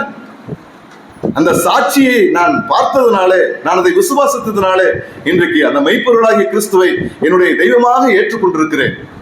இன்றைக்கு இந்த மெய்சாட்சியை குறித்து நான் அறிவித்துக் கொண்டிருக்கிறேன். எனவே மெய்சாட்சி சொல்லணும் நீங்கள் நானும். எனவே சாட்சி அவசியம் என்று பார்க்கிறோம். சரி, 4வது தலைப்பு. மொத்தம் 3 தலைப்பு பார்த்திருக்கிறோம். ஒன்று, எந்தெந்த நிலைகளில் சாட்சியாக நாம் இருக்க முடியும்? ஒன்று வாழ்க்கையில், அடுத்து வார்த்தையில்.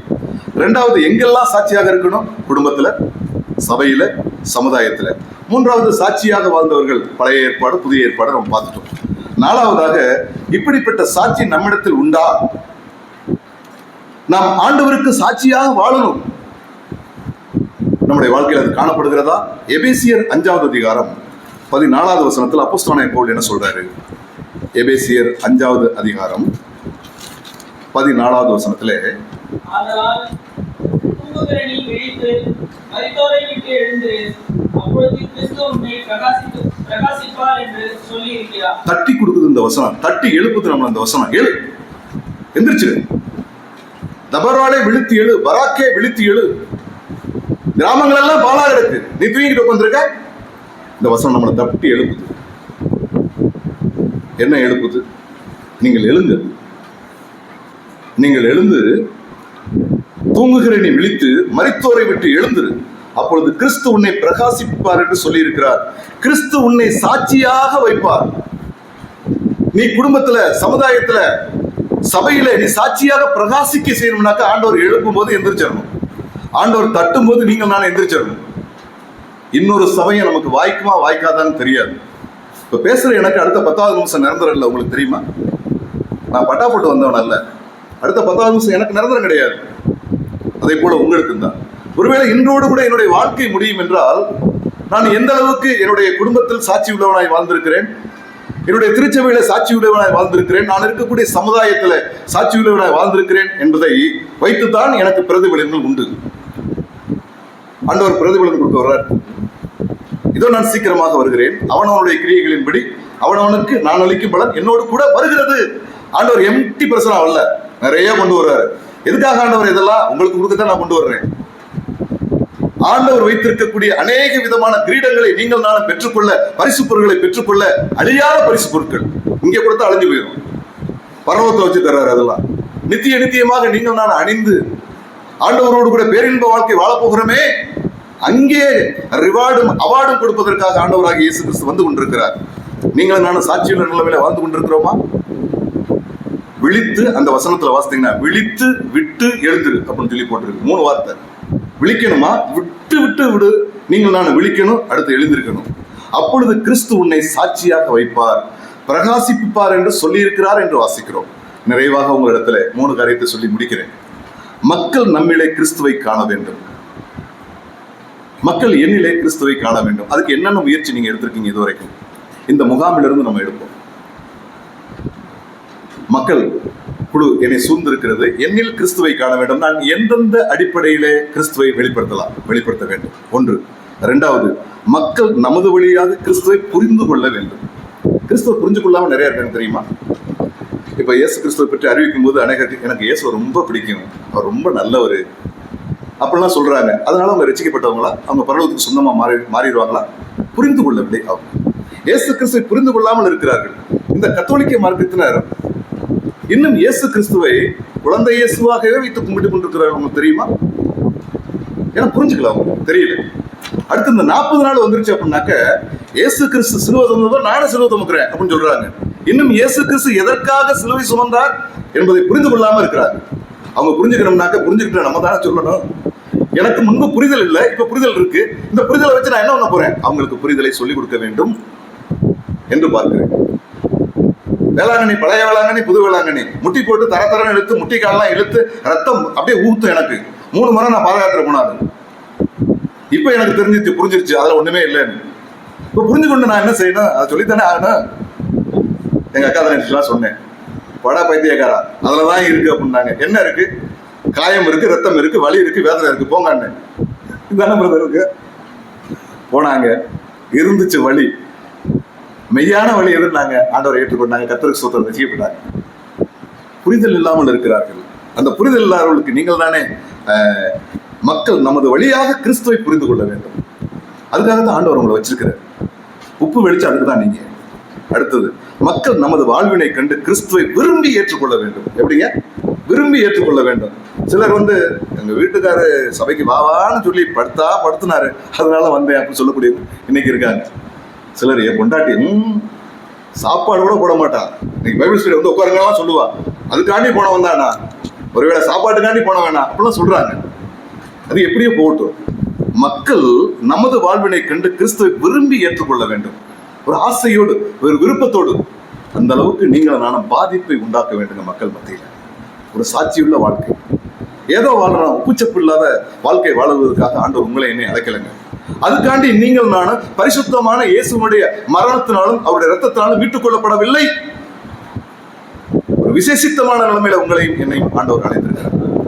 அவருக்கு சாட்சியுள்ள நிலைமையில நீங்கள் நானும் வாழணும். என்னுடைய சாட்சியானது அநேகரை பாதிப்புக்குள்ளாக்கணும். அப்படின்னா என்ன? விபத்துக்குள்ளாக்கி அவங்க மருத்துவமனைக்கு போறதல்ல, அவங்க மகாதேவனுக்கு பக்கத்துல வரணும். என்னுடைய வாழ்வானது அவர்களை ஈர்க்க வேண்டும். என்னுடைய வார்த்தையானது, என்னுடைய வாழ்க்கையானது, என்னுடைய சொல் செயல் அனைத்திலும் கிறிஸ்து பிரதிபலிக்கப்பட வேண்டும். அதற்காகத்தான் இப்படி மகாபரிய ஒரு பாக்கியத்தை ஆண்டவர் எனக்கு கொடுத்திருக்கிறார். அதற்காகத்தான் இந்த நாளை உங்களுடைய ஆயுசு நாளில் கூட்டி கொடுத்திருக்கிறார். இல்லாட்டினா கொரோனாவில் உங்களே என்னையும் தூக்கி இருக்கலாம். அப்படிதானே சிஸ்டர்? அப்படிதானே பிரதர்? கொரோனாவில் செத்து போனாங்கல்ல, அவங்களோட நீங்க ரொம்ப நல்லவங்களா? ரொம்ப ஆண்டவருக்காண்டி கொடுத்தவங்களா? ரொம்ப ஆண்டவருக்காண்டி செயல்பட்டவங்களா? இல்ல இல்ல, நத்திங், ஒண்ணுமே கிடையாது. ஆண்டவர் இறங்கி நமக்கு இந்த வாய்ப்பை தந்திருக்கிறார். ஆண்டவர் இறங்கி இந்த வருடங்களை நம்முடைய வாழ்க்கையில கூட்டி தந்திருக்கிறார். மகனே, உன்னுடைய கையில நான் தர்றேன். நான் சொன்ன மாதிரி பொண்ணு போனாதான் விளக்கேற்க முடியும். நீங்களும் நானும் வெளிச்சத்தை இருள் உள்ளவர்களுக்கு சொல்ல வேண்டும். உப்பு போனாதான் சுவை மிகுந்த அனுபவத்துக்குள்ள அவங்களை கொண்டு வர முடியும். இயேசு ஒருத்தர் தான் சுவை மிகுந்த வாழ்வை தரக்கூடியவர் என்பதை அறிவிக்க வேண்டிய நீங்களும் நான் சோம்பி போய் உட்கார்ந்தால் எப்படி? எனவே தூங்குகிற நம்ம இந்த வசனம் தட்டி எழுப்புகிறது. எழுவோம், ஆண்டவரை பிரதிபலிப்போம். அவருடைய பரிசுத்த நாமம் மகிமைப்படுவதாக. ஆமென்.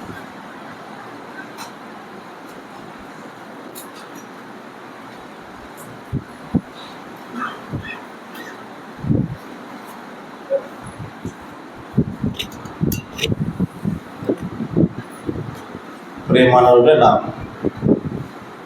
இவ்வளவு நேரம் கர்த்தருடைய வார்த்தையை நாம் கேட்டோம்.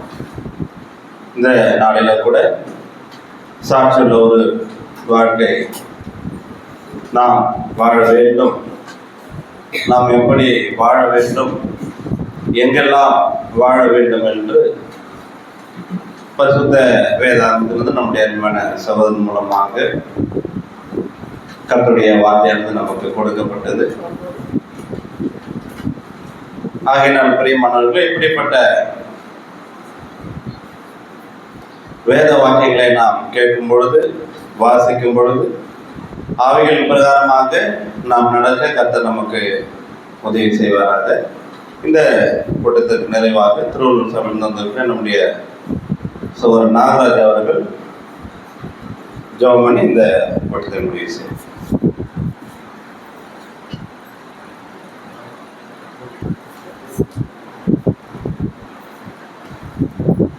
தோத்திரம் இயேசுநாதா, உமக்கென்றும் தோத்திரம் இயேசுநாதா, தோத்திரம் இயேசுநாதா, உமக்கென்றும் தோத்திரம் இயேசுநாதா, தோத்திரம் செய்கின்றோம் நின்னடி திரு நாமத்தினாதரவு, தோத்திரம் செய்கின்றோம் நின்ன யாத்திரு நாமத்தினாதரவு.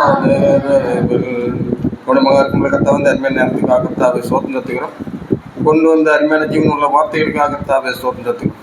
ஆண்டவரே, அது இருதய பலகையாகிய எழுதி கொண்டு அதற்கென்று நாங்கள் பிரிந்து வாழ்கிற ஜனங்களாக அந்த உலகத்தில் அந்த இருக்க கர்த்தாவை அடியனுக்கும் கற்ற ஜனக்கும் பெறப்பட்ட வெளிச்சத்தினை தரவணமாகி பிரார்த்திக்கிறோம்.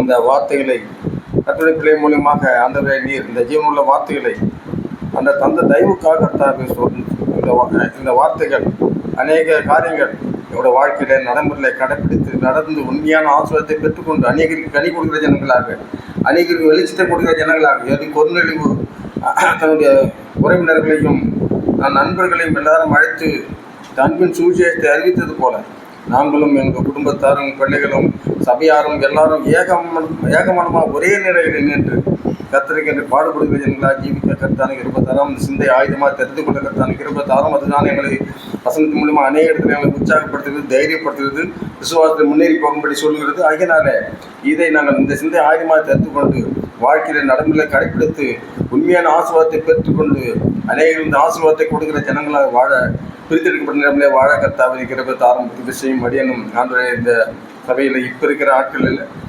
வயதில் மிகுந்தனாக இருக்கிற நான் அதுக்கு மாதிரியாக வாழ அங்கே கர்த்தாவை கிருபைத்தாரும். ஒரு விஷயம் எல்லாவற்றையும் சபைக்கு ஒவ்வொரு விசுவாசமும் ஆண்டோட இறக்கம் பாராட்டும் உதவி செய்யும். வியாதியாக பலவீனமாக இருக்க எல்லா கட்டுரையும் எனக்கு ஜெபிக்கும். முக்கியமாக ராமச்சந்திரன் ஐயாவுக்கு ஜெபிக்கிற நிலைமை அறிந்திருக்கிறேன். அப்படி அநேகர் இருக்கிறார் சபையில். ஒரு நிலைமை எல்லாவற்றையும் நடந்து இருக்கிற இறக்கம் பாராட்டும் உதவி செய்யும், நன்மை செய்யும், ஆசிர்வதியும். தூரத்திலிருந்து சகோதரர்களை கொண்டு வந்து அந்த ஏற்றத்தில் ஏற்ற வார்த்தையில் தந்து அந்த எங்களுக்கு ஏற்ற செய்திகள் தரும்படியாக நீ கொண்டு வந்த தயவுக்காக தோன்று அவர்களையும் ஒரு குடும்பங்களையும் ஒரு பிள்ளைகளையும் சபையும் நீர் ஆசீர்வதிக்கணுமாக கெஞ்சிருக்கிறார்கள். நீ கையிட்டு செய்கிற எல்லா காரியமும் வாய்க்கும் என்று சொல்லப்பட்டிருக்கிறது. அதனால அங்கேயும் வாய்க்கும் இங்கேயும் வாய்க்கும் எல்லா இடத்திலும் வாய்க்கிற ஒரு வாய்ப்பை நீ கொண்டு வந்திருக்கிறேன். நடைமுறையில் கடைப்பிடித்து உலகம் எங்கும் சர்வ சிருஷ்டியும் என் நாமத்தினால பாவம் நிப்பாய் நற்செய்தியை சொல்ல சொல்லியிருக்கிறேன். அது எங்கள் வாழ்க்கையில் நடைமுறையில் தைரியமாக சொல்லத்தக்கதாக எங்களை பெண்ணத்தார் அன்று வசனம் எங்களை புடமிடுகிறது. இந்த வசனம் எங்களை தைரியப்படுத்துகிறது. இந்த வசனம் எங்களை அன்று முன்னேறி போக சொல்கிறது. பயமுள்ளாவிகள் கொடாமல் பலமுள்ளாவி கொடுத்திருக்கிறேன். அதனால பலமாய் தைரியமாய் எங்களை பலப்படுத்திருக்க சொன்னால் எல்லாம் செய்ய பலம் என்று பவுல் சொன்னது போல நாங்கள் சொல்லி இந்த உலகத்தில் வாழ கத்தான் இருப்பதால் உதவி செய்யும். யாரும் இந்த உலகத்தை நடத்த முடியாத ஏதாவது கொடுத்த எல்லா பொறுப்புக்காக கத்தாசோ எல்லா காரியங்களும் பொறுப்படுத்தி நீ நடத்தி எல்லா நன்மைக்கு எதுவாக செய்தார் என்று சொல்ல முடியாது அனுக்கிறவே தான் உதவி செய்யும், நன்மை செய்யும். எல்லா காலம் ஆண்டவராக இயேசு கிறிஸ்து நாமத்தினாலே தாழ்கூடம் பணிபடுக்கிறோம் பரமபிதாவே. ஆமென்.